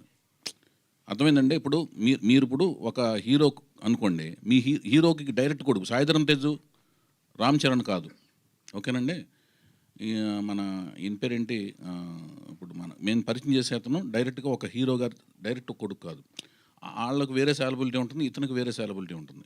ఇతనికి యాంటిసిపేషన్ వేరేగా ఉంటుంది, వాళ్ళకి వేరే యాంటిసిపేషన్ ఉంటుంది. అర్థమవుతుందా మీకు? సో ఇక్కడ మీరు ఏం ఆలోచించాలంటే వైవిఎస్ చౌదరి జర్నీ ఏంటి, అతను తీసుకునే రిస్క్ ఏంటి, అతని క్యాలిక్యులేషన్స్ ఏంటి, అతను దేని మీద స్టిక్ అయ్యి వెళ్తాడు అనే దాని మీద మీరు నా జర్నీని కూడా అసెస్మెంట్ చేసి. మీ జర్నీ చూస్తేనే మీరు ఆదిత్య హోమం పక్కన పెడితే, ఆదిత్యం కాదు, హరికృష్ణ గారితో 3 సినిమాలు ఎవరైనా తీయగలరా? హరికృష్ణ గారు కాదండి, మీరు రాముని పరిచయం చేశారు. ఒక్క నిమిషం సినిమా వారసుడే. రామ్ సినిమా వారసుడు కాదు, రామ్ సినిమా వారసుడు అయితే రవికిషోర్ గారు ప్రొడ్యూస్ చేయాలి. నేను ఎందుకు ప్రొడ్యూస్ చేయాలి? ప్రొడ్యూస్ కాదండి, కాదు కాదు మూర్తి గారు, ఒక మాటనండి. ప్రొడ్యూస్ చేయటం అనేది it's not an easy job. Ram మీద ఒక్క రూపాయి సాలబిలిటీ ఉండదు. 10 కోట్లు రిలీజ్ రోజున డబ్బులు పోయినాయి అన్నారు. 10 కోట్లు ఖర్చు అయింది నాకు. ఆస్తులన్నీ నా అన్ని స్టేకులో ఉన్నాయి. నేను మళ్ళీ శాటిలైట్ రేట్స్ తక్కువ రేటుకి అమ్మి వాటిల్ని జీటీవీకి తక్కువ రేటుకి అమ్మి, జీటీవీ రాఘవేంద్ర రెడ్డిని అడిగితే తెలుస్తుంది, పబ్లిసిటీ చేసి ఆడియన్స్ ఎవరు లేరు థియేటర్ల దగ్గర. 4 వారాలు థియేటర్ల చుట్టూ తిరిగి నేను థియేటర్లో జనం ఉన్నారన్నట్టుగా మైకులతో మాట్లాడేవాడిని. బ్రహ్మాండంగా ఉన్నారు జనం, ఆనందంగా ఉంది. నాకు జనాలు మైకులు అట్టి తిప్పదనేవాడిని. విజయవంతం చేసినందుకు ఆనందంగా ఉంది అని మాట్లాడేవాడిని. ఇవన్నీ నిజాలండి, ఫ్యాక్ట్స్. అది నెమ్మదిగా రొటేట్ అయ్యింది. లాహిర్ నా సినిమాలు, నా విజయాలన్నీ ఈజీగా రాలేదు అన్నగారు, మీరు చెప్పే జాగ్రత్తగా వినండి. 11న దేవదాస్ రిలీజ్ అయింది, జనవరి 11. 12న స్టైల్ పడింది నెత్తి మీద. స్టైల్ ఏంటంటే ఇండస్ట్రీలో ఫస్ట్ ఆఫ్ ఇట్స్ కైండ్ లాగా చిరంజీవి గారు గెస్ట్ అపిరెన్స్, ఒక మాస్ పెద్ద బిగ్గెస్ట్ మాస్ హీరో, ఒక బిగ్గెస్ట్ క్లాస్ హీరో నాగార్జున గారు గెస్ట్ అపిరెన్స్, లారెన్స్. స్టైల్ పడింది, దెబ్బ కుదేలైపోయింది నా సినిమా. 11వ తారీఖు రిలీజ్ చేయరు. యాక్చువల్గా లవ్ స్టోరీలు చూసే సీజన్ సంక్రాంతి సీజన్ కాదు, లవ్ స్టోరీలే వెళ్ళరు. 12 స్టైల్ నా సినిమా పడుకుంది. 13 చుక్కల్లో చంద్రుడు, ఆఫ్టర్ నువ్వు వస్తానంటే వద్దంటాను, హార్ట్ థ్రోబ్ అనమాట సిద్ధార్థ. నా యూత్ కూడా వెళ్ళిపోయారు, నా దగ్గర థియేటర్ దగ్గర జనాలు లేరు. 13న లక్ష్మి, పొంగల్, కరెక్ట్గా పొంగల్ సినిమాది. దానికి ఎవరు లేడు, కాలేజీలు ఓపెన్ అయినాయి, పొంగలంతా సినిమాలు డిస్ట్రిబ్యూటర్ లెటర్లు ఇచ్చారు, టెర్మినేషన్ లెటర్స్. అక్కడ నుంచి నేను 13, 14 తారీఖులు అప్పటికప్పుడు తక్కువ డబ్బులకి, అంటే అంతకుముందు వచ్చిన ఆఫర్ కాదనుకుని చాలా తక్కువ డబ్బులకి, రీజన్ డబ్బులకి జీటీవీకి శాటిలైట్ రేట్స్ అమ్మేసి డబ్బులు పట్టుకుని తిరిగి 4 వారాలు తిరిగితే 4 వారాల తర్వాత పికప్ అయింది. హిస్టరీ అనమాట. 17 సెంటర్లు 175 డేస్ ఆడింది. తర్వాత 2 సెంటర్లు 175 డేస్.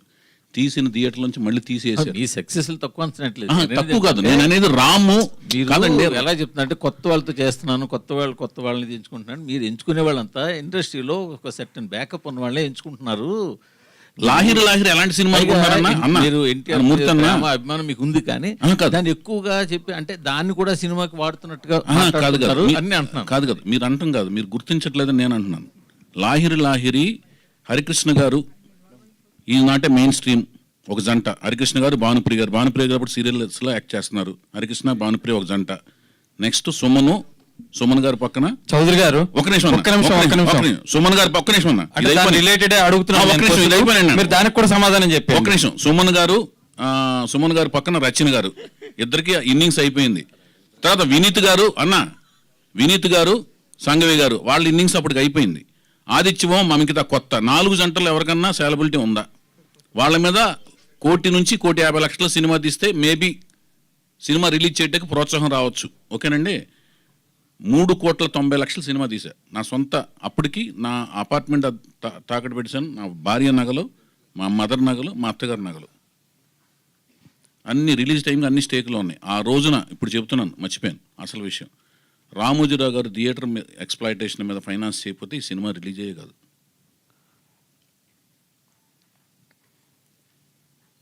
నేనన్నీ ఏటుకి ఎదురీది చేసిన యుద్ధాలే. చావుకి మనం భయపడకూడదు, చావే మనం చూసి భయపడాలి. మందుని వేసుకుని దొనపోతలా తిరగడం కాదు. అది కానీ అన్నీ నేను నా క్యారెక్టర్లోంచి వచ్చే డైలాగులు లాహిర్లో. నా తల్లిదండ్రులు క్షేమంగా ఉన్నారంటే ఏమరపాటు నా కళ్ళకు మైకం కమ్మవచ్చు. వాళ్ళు ప్రమాదంలో ఉన్నారంటే నా కంటిపాప పెద్దదవుతుంది, లోకమంతా పెద్దదిగా కనపడుతుంది, జాగ్రత్త పెరుగుతుంది. రండిరా అంటాడు చూడండి, అది నా డైలాగే. 100 మంది వెళ్ళి ఒక్కడిని చంపడం కాదురా సీమ సంస్కృతి, ఒక్కడే 100 మందికి సమాధానం చెప్పడం. మొదటి తిన్నాళ్ళు మీరు చేశారు, రెండోది నేను చేసి చూపిస్తా. ఇవన్నీ ఏంటంటే క్యారెక్టరిస్టిక్స్ మనిషి. అంటే ఊరికినే నాకేం అలవాట్లు లేవండి, చెప్తున్నాను. మీరు చెప్పండి అన్న. ఇప్పుడు ఆయనదే నేను ఇంకో రకంగా అడుగుతున్నాను. అడగండి. కొత్త టాలెంట్ అన్నారు మీరు. కొత్త టాలెంట్, మీరు ఎంత కొత్త టాలెంట్ అన్నా కూడా నందమూరి క్లాన్ అనేది ఒకటి ఉంటుంది వెనకాల. ఆ నందమూరి తారక రామారావు లేదా నందమూరి హరికృష్ణ గారు లేదా ఇంకో నందమూరి అనేది ఉంది.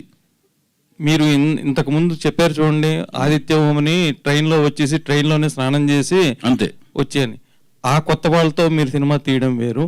ఈయన వెనకాల ఇంత నందమూరి క్లాన్ ఉన్నప్పుడు ఈయనకి కూడా మీరు అలాగే చెప్పి ఆ విధంగానే తీయగలరా, లేకపోతే మీ మీద ప్రెజర్ ఉందా? ఆయన వెనకాల మీరు దేవుడిగా భావించే మీ నందమూరి తారక రామారావు మునిమనుడు కాబట్టి హరికృష్ణ గారు మీ మీద ఏమైనా ప్రెజర్ ఉంటుందా? ఏమి ఉండదు.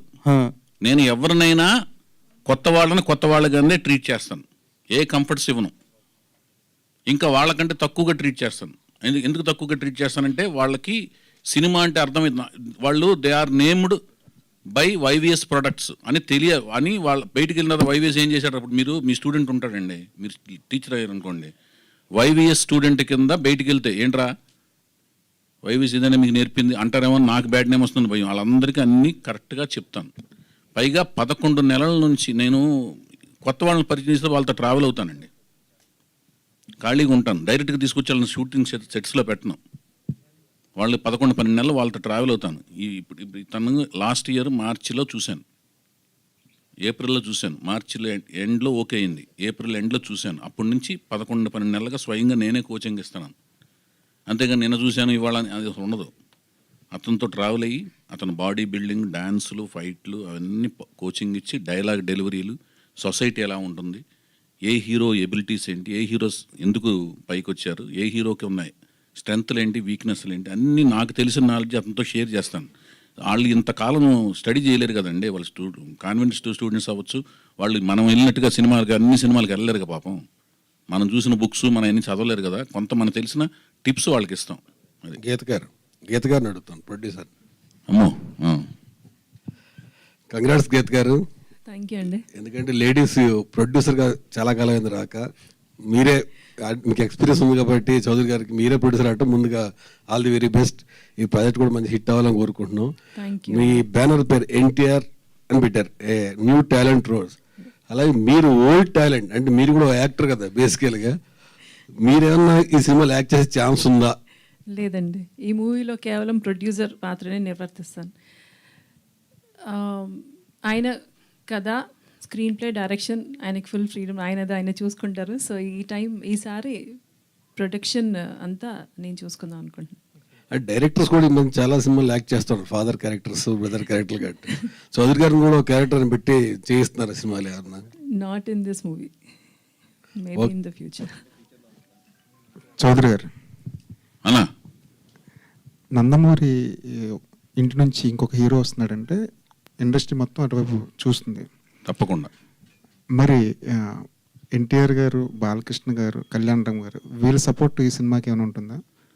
అందరి ఆమోదంతోనే ఎన్టీఆర్ గారు, కళ్యాణ్ రామ్ గారు, బాలకృష్ణ గారు, అసలు కుటుంబంలో నందమూరి కుటుంబంలో ఎవరైతే ఉన్నారో వాళ్ళందరి ఆమోదంతోనే ఇతను పరిచయం అవుతున్నాడు. ఒక్కళ్ళు వాళ్ళు అని వాళ్ళు ఉన్నారు వీళ్ళు లేరు, వీళ్ళు ఉన్నారు వాళ్ళు లేరు, వాళ్ళు తెలియకుండా వీళ్ళు తెలియకుండా వాళ్ళు కాదు, అందరి ఆమోదంతోనే ఇతను పరిచయం అవుతున్నాడు.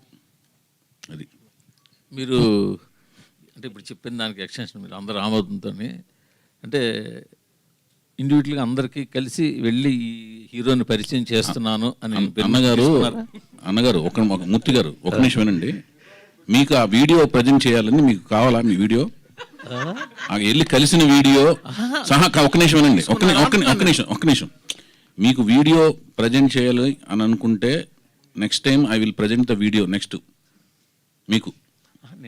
నేను మీకు కాదు, మీరు అడిగింది వాళ్ళందరూ ఆమోదం తీసుకోవాల్సి వచ్చిందా అంటున్నాను నేను. తీసుకోవాల్సిన ఏంటండి ఇప్పుడు? అది కాదండి, అది ఒక్క నిమిషం వినండి.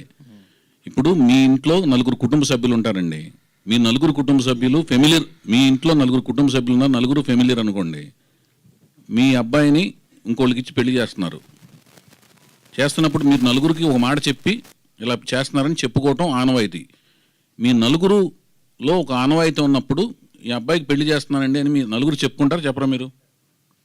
ఈవిడ వెళ్ళి వాళ్ళకి బ్లెస్సింగ్ తీసుకుంటుంది కదా, అదే అందరి కుటుంబ సభ్యుల మధ్యన జరుగుతుంటుంది. అందులో వైఫో తండ్రో తల్లో లేదనుకోండి, ఇంక ఎక్కువ వాళ్ళ ఆశీస్సులు ఉంటాయి. అర్థమవుతుందండి? పాపం అనగానే అందరి బ్లెస్సింగ్స్ ఇంకెక్కువ ఉంటాయి. వైవిఎస్ గారు ఒక ఇప్పుడు నేనెందుకు అంటే కాదండి, నేను వెళ్ళి అడగటం అంటే నాకు అర్థం కాలే. మీ క్వశ్చన్ కరెక్ట్గా అడగండి అన్న. నేను వెళ్ళి అందరినీ కలమన్నారు నన్ను. నేను పర్మిషన్ ఏంటండి, అతనికి అందరు ఆశీస్సులు ఉన్నాయని నేను చెప్తున్నా. నేను వెళ్ళి పర్మిషన్ ఏం అంటే ఎన్ఓసి సర్టిఫికేట్ అడుగుతున్నారు మీరు? మూర్తి గారు లొకేషన్ పర్మిషన్ ఒక్క నిమిషం అండి.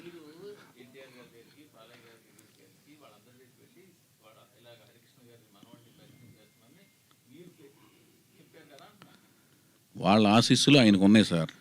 వాళ్ళ ఆశీస్సులు అతను హీరో అవటానికి ఆశీస్సులు ఉన్నాయి. తర్వాత ప్రతి సినిమాకి వెళ్ళి డైరెక్టర్ వెళ్ళి అందరికీ ఇప్పుడు వాళ్ళు తీసుకోరు సార్. అతను హీరో అవటానికి వాళ్ళ ఆశీస్సులు ఉన్నాయి, నటుడు అవటానికి ఆశీస్సులు ఉన్నాయి. ప్రతి డైరెక్టర్ వెళ్ళి వాళ్ళకి సబ్జెక్టులు అవి చెప్పరు, నువ్వు అమ్మంటారు అంతే, వాళ్ళు అయిపోతారు. అర్థమవుతుందన్నా? నువ్వు ఏ టెక్నీషియన్ పెట్టుకుంటున్నావు, వాళ్ళు అందరూ వెళ్ళిపోయి ముగ్గురికి చెప్పడం అని చెయ్యరు అంటున్నాను. అది ఆ పద్ధతి కూడా కాదు. అది ఆ టెక్నీషియన్ లిబర్టీ ఈజ్ ఎంటైర్లీ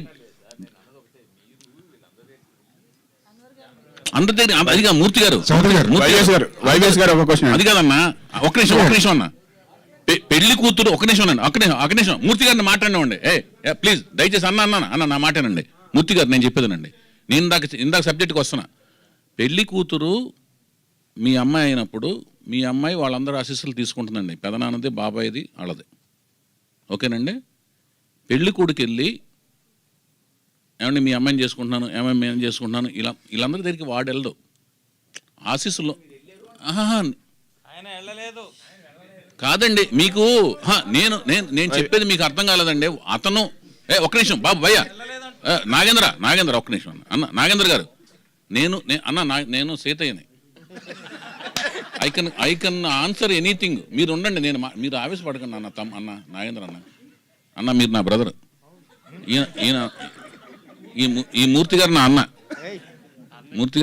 ఒక నిమిషం అన్న. అది ఏంటంటే ఎలా ఉంటుందంటే అతనికి వాళ్ళందరూ ఆశీస్సులు ఉన్నాయన్న. ఓకేనా? ఒక్క నిమిషం, అందులో డౌట్ లేదు, అది డౌట్ లేదు కదా, అంతే. అది నేనెవరిని కాదు వాళ్ళ. ఒక్క నిమిషం అండి అన్న ఒక్క నిమిషం అండి. నేను సీతయ్య అన్న.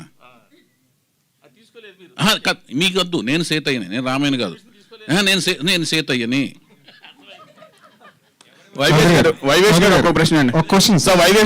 చౌదరి గారు, ఇలాగా ఇండస్ట్రీలో చాలా మంది టీడీపీ సపోర్టర్స్ ఉన్నారు, అందులో మీరు కూడా ఒకరు. మీకు ఏం కావాలి చెప్పండి. సరే, మీకు సినిమా మీద కాదు, మీకు మీరే పార్టీ చెప్పండి. Cinema industry. మీరే పార్టీ? Cinema party sir. మరి నా పార్టీని మీరు ఫిక్స్ అయ్యేటకు మీరెవరు? మీకేం అధికారం ఉంది? మీరు మొన్న ఎవరు కొట్టేశారు? అది చెప్పకూడదు కదా సార్. మరి మీరు ఎందుకు నా గురించి మీరు ఎలా చెప్తారు? నా గురించి మీరు ఎలా చెప్తారన్నా? సరే, క్వశ్చన్ అడుగుతాను. అప్పుడు పార్టీకి అతీతంగా సినిమా గురించి అడగండి అన్న. సరే చెప్పండి. ఇండస్ట్రీలో చాలా మంది టీడీపీ సపోర్టర్స్ ఉన్నారు. ఇప్పుడు ఏపీలో తెలుగుదేశం పార్టీ అధికారంలోకి వచ్చింది. ఇప్పుడు ఇండస్ట్రీకి టీడీపీ నుంచి ఎలాంటి సపోర్ట్ కోరుకుంటున్నారు యాజ్ ఏ ప్రొడ్యూసర్గా? ఈ సినిమా గురించి ఏ ప్రశ్న అడిగినా నేను చెప్తానన్నా. మీరు సినిమాకి గురించి ప్రెస్ మీట్ కోసం వచ్చాం, దానికోసం ప్రత్యేకమైన ప్రెస్ మీట్ పెడతాం. అది నేను తెలుగు ఫిల్మ్ ప్రొడ్యూసర్స్ కౌన్సిల్ సెక్రటరీస్లో వన్ ఆఫ్ ది సెక్రటరీని. ప్రసన్న గారు మెయిన్ సెక్రటరీ, నేను షాడో సెక్రటరీ. దానికోసం ఒక ప్రెస్ మీట్ పెట్టి రెఫరెండం లాగా వెళ్తాం. అది ఏ గవర్నమెంట్ వచ్చినా, అది ఏ పార్టీ గవర్నమెంట్ వచ్చినా వెళ్తాం. వెళ్ళినప్పుడు రెఫరెండం వెళ్తాం. అప్పుడు ఆ జర్నలిస్ట్ సంఘంలో మీరు కూడా ఉంటే, ఆ పొలిటికల్ జర్నలిస్టులు వస్తారో మీరు వస్తారో నాకు తెలీదు. వచ్చినప్పుడు మీ ప్రశ్నకి క్లియర్గా చెప్తా. ఆ సమాధానం ఎలా ఉంటుందంటే, వర్షం పడినప్పుడు కారు మీద అద్దం మీద వైపర్స్ ఎలా క్లీన్ చేసుకుంటే వెళ్తే చూడండి, అంత క్లారిటీ ఉంటుంది మీకు. సరే, హీరో గురించి చెప్పారు, హీరోయిన్ గురించి చెప్పారు. అది ఎలాంటి జోనర్లో ఈ సినిమా చేయబోతున్నారు? అది 3వ ప్రెస్ మీట్. వీళ్ళిద్దరు చెప్పిన వెంటనే చెప్పినండి, అది 3వ ప్రెస్ మీట్. దానికి అయ్యే 3 ప్రెస్ మీట్లు అంటే ఖర్చు అవుతుంది కదా. 3వ Q&A. న్యూడో క్యూ అంటే ఖర్చులు అవుతాయి కదన్నా, నాకే కదా శ్రమ, మీకు శ్రమ, మీరంతా రావాలన్నా అన్న మూర్తి గారు. ప్రతి ప్రెస్ మీటింగ్ మీరు అందరు రావాలన్నా. మీకు నేను కోరుకునేది ఒకటే. వైవేష్ గారు ఒక ప్రశ్న అండి. వైవేష్ గారు అన్నా, సార్ చౌదరి గారు, గీత గారు చెప్పండి. గీత గారు, ప్రొడ్యూసర్ గీత గారికి ఒకసారి ఉండి. ప్రొడ్యూసర్ గీత గారిని ఇందాక మీరు చెప్పారు న్యూ టాలెంట్ రోల్స్ అని చెప్పేసి, అయితే హీరో హీరోయిన్ కొత్త వాళ్ళని తీసుకుంటున్నారు. అంటే నెక్స్ట్ సినిమా నుంచి హీరో హీరోయిన్ డైరెక్టర్లు కూడా కొత్త వాళ్ళు వస్తారు, లేదా వైవేష్ గారే ఫిక్సా దానికి? లేదండి, కొత్త talent, new directors, new actors, character ఆర్టిస్టులు అందరూ చాలామందిని ఈ సంస్థ ద్వారా ఇంట్రడ్యూస్ చేద్దామని. న్యూ టాలెంట్ రోల్స్ అంటేనే we are trying to introduce as much of new talent. So అందరికీ అవకాశం ఉంటుందండి. చౌదరి గారు అయితే యాక్చువల్గా ఇందాక మీరు చెప్పారు ఎన్టీఆర్ అని చెప్పి, ఆల్రెడీ ఎన్టీఆర్ గారు ఉన్నారు, జూనియర్ ఎన్టీఆర్, మళ్ళీ ఎన్టీఆర్. అంటే మరి ఇంకేమైనా కొత్తగా ఏమైనా యాడ్ చేస్తారా? ఎన్టీఆర్ అనగానే మనకి తెలియదు కదా. అదేంటంటేనండి, 4వ తరం కొనసాగింపే అది. రామారావు గారు ఒక అదృష్ట రేఖను కొనసాగింపుగా జానకిరామ్ గారు బ్రెయిన్లో ఆ థాట్ ప్రాసెస్ని ఇచ్చేనట్టుగా నేను భావిస్తున్నానండి. ఇప్పుడు కొన్ని ఆలోచనలు ఎందుకు వస్తాయో మనకు తెలియదండి, అవి మనకు రావు. దైవ సంకల్పం కింద భావించి జానకిరామ్ గారు బ్రెయిన్లో అది వచ్చిన తర్వాత అక్కడితో ఆగలదు అది. ఇప్పుడు నేను అనుకుంటాను నా కొడుకుని ఇంజనీర్ చేద్దామని, ఆడేమో డాక్టర్ అవుతాడు. ఇతను వాళ్ళ నాన్నగారు ఈ లోకం నుంచి వెళ్ళిపోయినా కూడా ఆ ఆలోచనతో కొనసాగాడు. ఆ టాలెంట్ ఉంది, ఎక్సలెంట్గా డ్యాన్స్ చేస్తాడు, కళ్ళు ఎక్స్ప్రెసివ్గా పెట్టేస్తాడు, మంచిగా నవ్వుతాడు, యాక్టింగ్ చేసేస్తాడు, డైలాగులు చెప్తాడు. అవి లేదనుకోండి, తండ్రి కళ్ళ కన్నాడు అవ్వలేదు. ఇప్పుడు తండ్రి ఆ పేరు పెట్టుకున్నాడు, నా కంట్లో పడ్డాడు. నేను రకరకాలు తిరుగుతున్నానండి. నేను ఇతనే ముందు అనుకుని, లేకపోతే వాళ్ళు వచ్చి నన్ను అప్రోచ్ అయ్యి మా అబ్బాయిని పరిచయం, ఇదేం ఫోర్స్ జరగలేదు కదా. ఐ వాజ్ నేను వెళ్తున్నాను, తిరుగుతున్నాను, చూశాడు, బాగుండిపోతే నేను చేయను. హరికృష్ణ గారు కూడా నేను పట్టాభిషేకం నుంచి నేను పోరుతున్నాను ఆయన యాక్ట్ చేయాలని. నేనేమి ఎవరికి ఫేవర్ చేయడానికి ఉండదండి. డబ్బులు కూడా నేను పెట్టాలి కదా సార్. నా ఇంకోళ్ళ డబ్బుల మీద వాళ్ళు వచ్చి నా డబ్బులు పెడతానని సినిమా తీయట్లేదు కదా, నా డబ్బులతో సినిమా తీస్తానే కదా. ఇంకో ప్రొడ్యూసర్ వచ్చి నన్ను సినిమా పరిచయం చేయట్లేదు కదా. ఇందాక మూర్తి గారు కూడా అడిగింది ఏంటి, వాళ్ళతో నేను తీస్తానంటే వాళ్ళని డబ్బులు పెడుతున్నారా? నేనే కదా డబ్బులు పెట్టి సినిమా తీసేది. డబ్బులు లాస్ అయితే నాకు అవుద్ది కదా. ఇప్పుడు సాయిధరం తేజ నా డబ్బులే కదండి, హరికృష్ణ గారని నా డబ్బులే కదా. అది చెప్తున్నా. నేను అడిగింది పేరు అనేది ఏంటంటే ప్రజలకి వాళ్ళకి అర్థమైన దాంట్లోంచి పేరు క్రియేట్ అవుద్దండి. ఏ ఫామ్లో పిలవాలి, పరిచయం చేసేటప్పుడు వాళ్ళకున్న పేరుతో పరిచయం చేస్తాం. వాళ్ళ నాన్నగారు పెట్టిన పేరు అది. దాన్ని ఎలా పిలవాలనేది ప్రజలు నిర్ణయిస్తారు, ప్రేక్షకులు నిర్ణయిస్తారు, నెట్వర్క్స్ నిర్ణయిస్తాయి. అతని పేరును పరిచయం చేయడమే మా బాధ్యత. అతని ప్రతిభను బట్టి ప్రేక్షకులు నిర్ణయిస్తారు, నెట్వర్క్స్ నిర్ణయిస్తాయి, మీలాంటి మహానుభావులు నిర్ణయిస్తారు. మహానుభావుల దాకా ఎందుకు లేను సార్. కాదు ఇప్పుడు మీకు వచ్చిన ఆలోచన ఉంది కదా, ఆలోచనలోంచి కొంతమంది దానిలోంచి ఆలోచించాలని నిర్ణయిస్తారు. అయితే ఇంకొకటి, ఇప్పుడు ఇంతకు ముందు మీరు మూర్తి గారు అడిగినా వేరే అడిగినా కూడా, ఇప్పుడు ఏంటంటే వైష్ణవ్ తేజ్ గారిని ఇంట్రడ్యూస్ చేస్తున్నప్పుడు బుచ్చిబాబు గారు, సాయిధరం తేజ్ కాదు వైష్ణవ్ తేజ్ గారిని ఇంట్రడ్యూస్ చేస్తున్నప్పుడు బుచ్చిబాబు గారు చిరంజీవి గారికి కథ చెప్పారు. అలాగే సాయిధరం తేజ్ ఇంట్రడ్యూస్ చేసినప్పుడు మీరు పవన్ కళ్యాణ్ గారి దగ్గరికి వెళ్ళి చెప్పడం అనేది జరిగింది. ఆయన అవసరం లేదన్నారండి. అది అవసరం లేదన్నారు. చెప్పేదండి, పవన్ కళ్యాణ్ గారు, హరికృష్ణ గారు, అదే నాకు కథ చెప్పాల్సిన పని లేదు, నీ మీద నాకు నమ్మకం ఉంది, నేను ఓన్లీ కథ చెప్పింది సీతారాముల కళ్యాణం అప్పుడు నాగార్జున గారికి, అది కూడా ఒక 10 to 15 minutes చెప్తుండగా ఇంకా అవసరం లేదు లేవయ్య అన్నారు. అదే సార్ నేను అనేది ఏంటంటే, ఇక్కడ ఇప్పుడు ఈయనకి కేర్ టేకర్స్ కింద కొంతమంది ఉన్నారు. ఇప్పుడు నందమూరి జానకిరామ్ గారు అంటే ఇప్పుడు కళ్యాణ్ రామ్ గారు ఉన్నారు, అలాగే ఎన్టీఆర్ గారు ఉన్నారు. బేసిక్ ఏంటంటే మనం వారసుని ఇస్తామన్నప్పుడు ఇప్పుడు వైవేష్ చౌదరి గారు బాగా తీస్తారు సినిమాలు, ఓకే, బట్ ఎలాంటి సబ్జెక్టు ఏంటని తెలుసుకోవాలనేది జనరల్గా ఉంటుంది వాళ్ళు కేర్ టేకర్స్ కింద ఉన్నప్పుడు. ఒక పాయింట్ అన్నా చెప్పారు ఎవరికైనా, అంటే అందరి దగ్గరికి తిరగాల్సిన పని లేదు, కేర్ టేకర్ కింద ఉన్న వాళ్ళకి, లేదా అట్లీస్ట్ వాళ్ళ మదర్కైనా ఒక పాయింట్ అనేది చెప్తాం కదా ఎవరికైనా. చెప్పకుండా మనం డైరెక్ట్గా ఇలా వైవేష్ చౌదరి గారు వచ్చారు సినిమా అంటే ఇచ్చారు కదా ఎవరు కూడా. నేను ఎవరికి ఏమి చెప్పి ఇంతవరకు నేను ఆ ఫస్ట్ చెప్పిన సీతారాముల కళ్యాణం తర్వాత ఇంతవరకు ఎవరికి కథ పాయింట్ ఇదని చెప్పి నేను సినిమాలు చేయలేదండి. కథ మొత్తం చెప్తాను, అందరికీ చెప్పాను.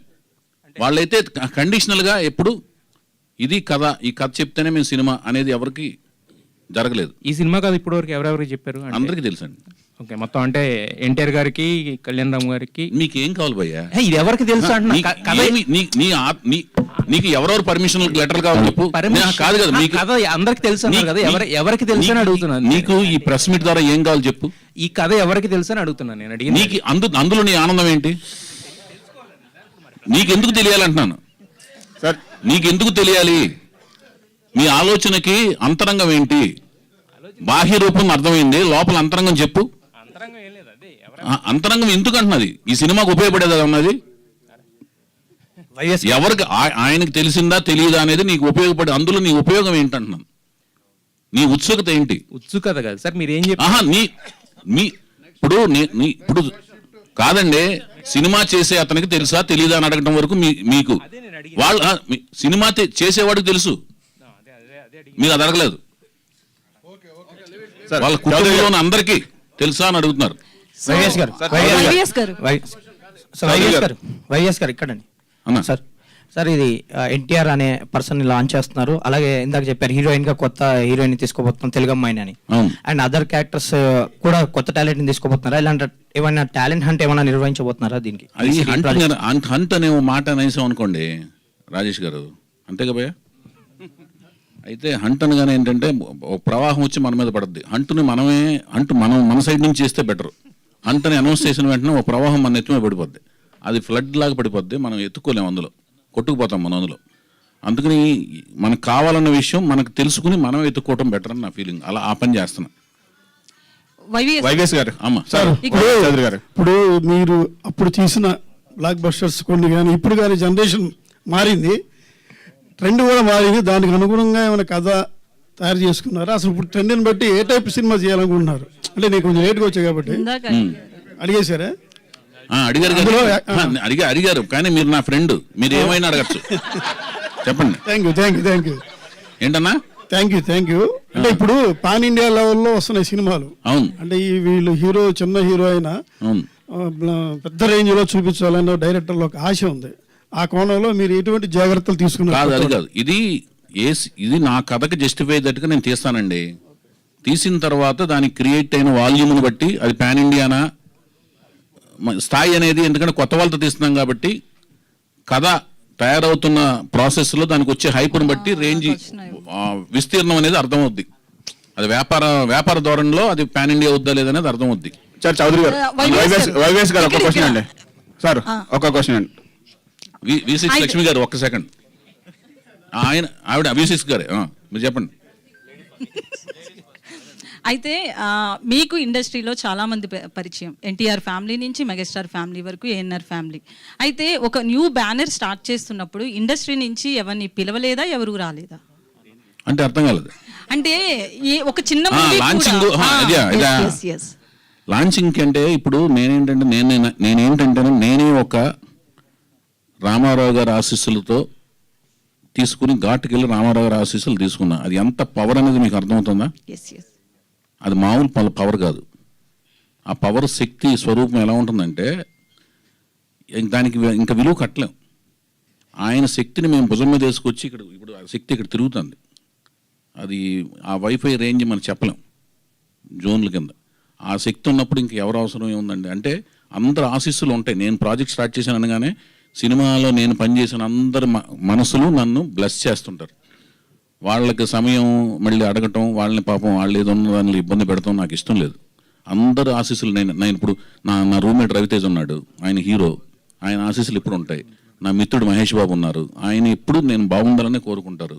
నాగార్జున గారు అయితే ఆయన స్టూడియో ప్రొడక్ట్ని, బాలకృష్ణ గారు అభిమానిని, గుడివాడలో ఉన్నప్పుడు రామారావు గారి కంటిన్యూషను ఆయనతో పనిచేశాను. ఆయన ఎప్పుడు నా విషయసే కోరుకుంటారు, నా మంచి కోరుకుంటారు, ఆయన కుటుంబం కానీ ఆయన కానీ.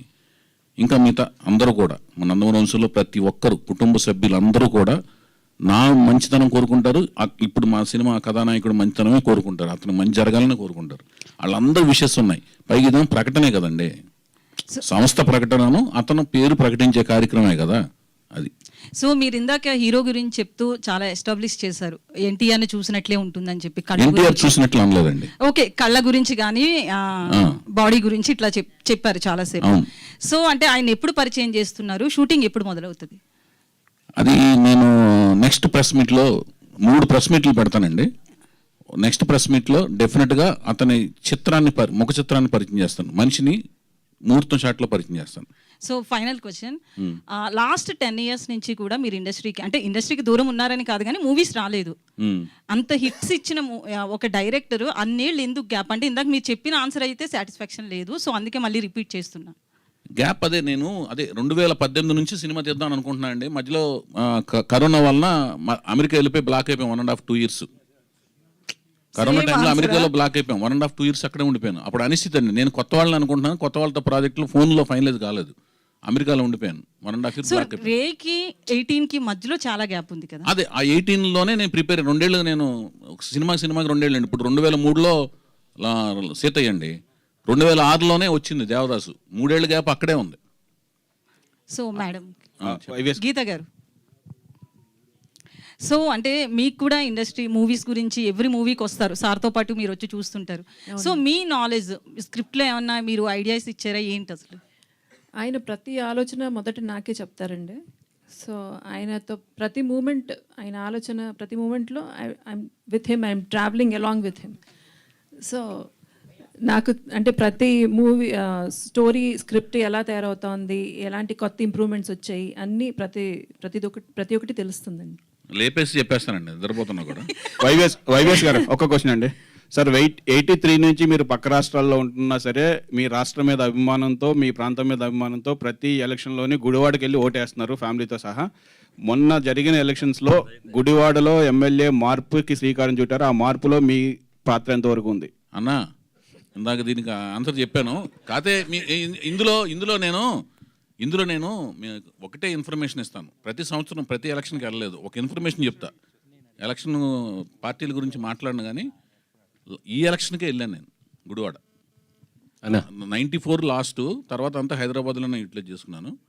ఈ ఎలక్షన్ అప్పుడే అంటే అక్కడ ఓటు ఉంది కదా అని అక్కడికి వెళ్ళాను.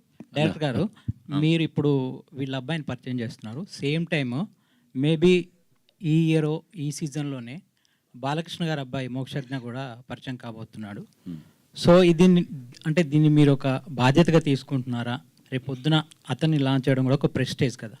సో దీన్ని ఎలా చూస్తున్నారు ఈ లాంచ్? అసలు మేమందరం రామారావు గారు బాలయ్య బాబు గారిని పరిచయం చేస్తున్నారని 1975లో ఎప్పుడైతే అన్నదమ్ముల అనుబంధం చూసామో, బాలకృష్ణ గారు లాంచింగ్ కోసం ఎంత అవైట్ చేసామో, ఎంత తహతహలాడామో, నిజంగా తహతహలాడామండి. గుడివాడలో ఫ్యాన్స్ ఓపెన్ చేసి అప్పుడు మద్రాసు ట్రైన్ ఎక్కాను నేను బాలకృష్ణ గారికి. తర్వాత మద్రాసు వెళ్ళి ఫ్యాన్స్ లెటర్స్ రాసి ఎన్టీఆర్ ఫ్యాన్స్ అంతా ఎన్బీకే ఫ్యాన్స్ అవ్వాలని బాలకృష్ణ గారి దగ్గరుండి చాలా సినిమాల వరకు లెటర్స్ కరస్పాండ్ చేసినండి. ఆయన ఎంట్రీ కోసం ఎంత అవైట్ చేశామో, బాలకృష్ణ గారి అబ్బాయి మోక్షజ్ఞ ఎంట్రీ కోసం అంతే అవైటింగ్ అండి. నేనే కాదు, ప్రపంచవ్యాప్తంగా ఉన్న నందమూరి వంశ అభిమానులందరూ అంతే అవైటింగ్. ఆ అవైటింగ్ అనేది అతి త్వరలోనే దానికి ఒక కర్టెన్ అనేది రైజ్ అవుతుందని నా ప్రగాఢ నమ్మకం, విశ్వాసం అండి. చౌదరి గారు, కంగ్రాచులేషన్స్ అండి. ముందు thank you so much, all the best. అయ్యో థ్యాంక్ యూ సార్. మీ ప్రతి సినిమాలో ఒక మ్యానరిజం ఉంటుంది. ఆ మ్యానరిజం ఎంత పాపులర్ అంటే, హరికృష్ణ గారు ఈస్ట్ గోదావరి వెళ్ళారంట. ఈస్ట్ గోదావరిలో ఒక అభిమాని వచ్చి హరికృష్ణ గారు కాళ్ళ మీద పడిపోయి, నేను సీతయ్య 10 సార్లు చూశాను సార్, సీతయ్య 10 సార్లు చూశాను సార్ అని చాలా గట్టిగా చెప్తున్నాడు అంట. ఆ పక్కన ఉన్న వాళ్ళు సర్లేరా వెళ్ళరా అంటే, లేదు నేను సీతయ్య 10 సార్లు చెప్పానంటే హరికృష్ణ గారు అన్నారు, అటు సీతయ్య చూశాడు రా, ఎవరి మాట వినడు. అలా ఈ సినిమాలో కూడా ఏమైనా ఉంటుందా? ఎవరి మాట వినద్దు అనేది నా ఫస్ట్ ఆటోగ్రాఫ్ అండి. నాకు సీతారామ కళ్యాణం సినిమా మొదటి సినిమా తీసిన వెంటనే ఒక ఫస్ట్ వచ్చిన అభిమాని ఎవరైతే, సార్ మీ పాటలు బాగా తీశారు, సినిమా బాగా తీశారు, మీ ఆటోగ్రాఫ్ కావాలి సార్ అని ఒక అతను అడిగితే, నిజంగానే రియల్ లైఫ్లో ఎవరి మాట వినరు కాబట్టి ఎవరి మాట వినద్దు అని నేను సంతకం చేయడం చేశా. ఎవరి మాట వినద్దు వైవిఎస్ చౌదరి అని. సీతయ్య సినిమా తీస్తున్నప్పుడు సీతయ్య అంటే సాఫ్ట్గా ఉంది, దానికి ఏదన్నా ఎలివేషన్ రగ్గుడ్నెస్ తీసుకురావాలంటే ఒక క్యాప్షన్ ట్యాగ్ లైన్ పెడితే బాగుంటుందనే ఉద్దేశంతో సీతయ్య ఎవ్వరి మాట వినడు అని నేను దాన్ని నా ఆటోగ్రాఫ్ని ట్యాగ్ లైన్ చేశాను. అక్కడ నుంచి మీరు అన్నట్లే అది పర్యాయ పదం అయిపోయింది. ఎవరి మాట వినట్లేదు అనుకో, వీడు సీతయ్యరా, ఒక అమ్మాయి వినట్లేదు అనుకో, అదొక పెద్ద సీతమ్మరా, అట్లా అంటాం అనేది పర్యాయ పదం అవడం, అది చూసినప్పుడు నాకు కొంచెం ఆనందం కలుగుతుంటుంది. అది థ్యాంక్ యూ బ్రదర్స్, మంచిగా అడిగారు. నన్ను చక్కగా సేఫ్ గార్డ్ చేశారు. ఈ సినిమా ఈ ప్రాజెక్ట్ అయ్యేంత వరకు నన్ను చక్కగా సేఫ్ గార్డ్ చేసిన ప్రపంచానికి పరిచయం చేయండి. నేను మంచి ప్రోడక్ట్ కష్టపడి తీస్తాను, నమ్మకంగా తీస్తానని మీకు ప్రామిస్ చేస్తున్నాను. కష్టమైతే పడతాను చాలా. So thank you so much. YVS Chowdary గారు అండ్ గీత గారు, thank you so much and all the very best NTR 8 కి. అండ్ అతి తొందరలో ఈ బ్యానర్ లో మనల్ని పలకరించడానికి సినిమా వచ్చేస్తుంది. Brothers and sisters. Thank you.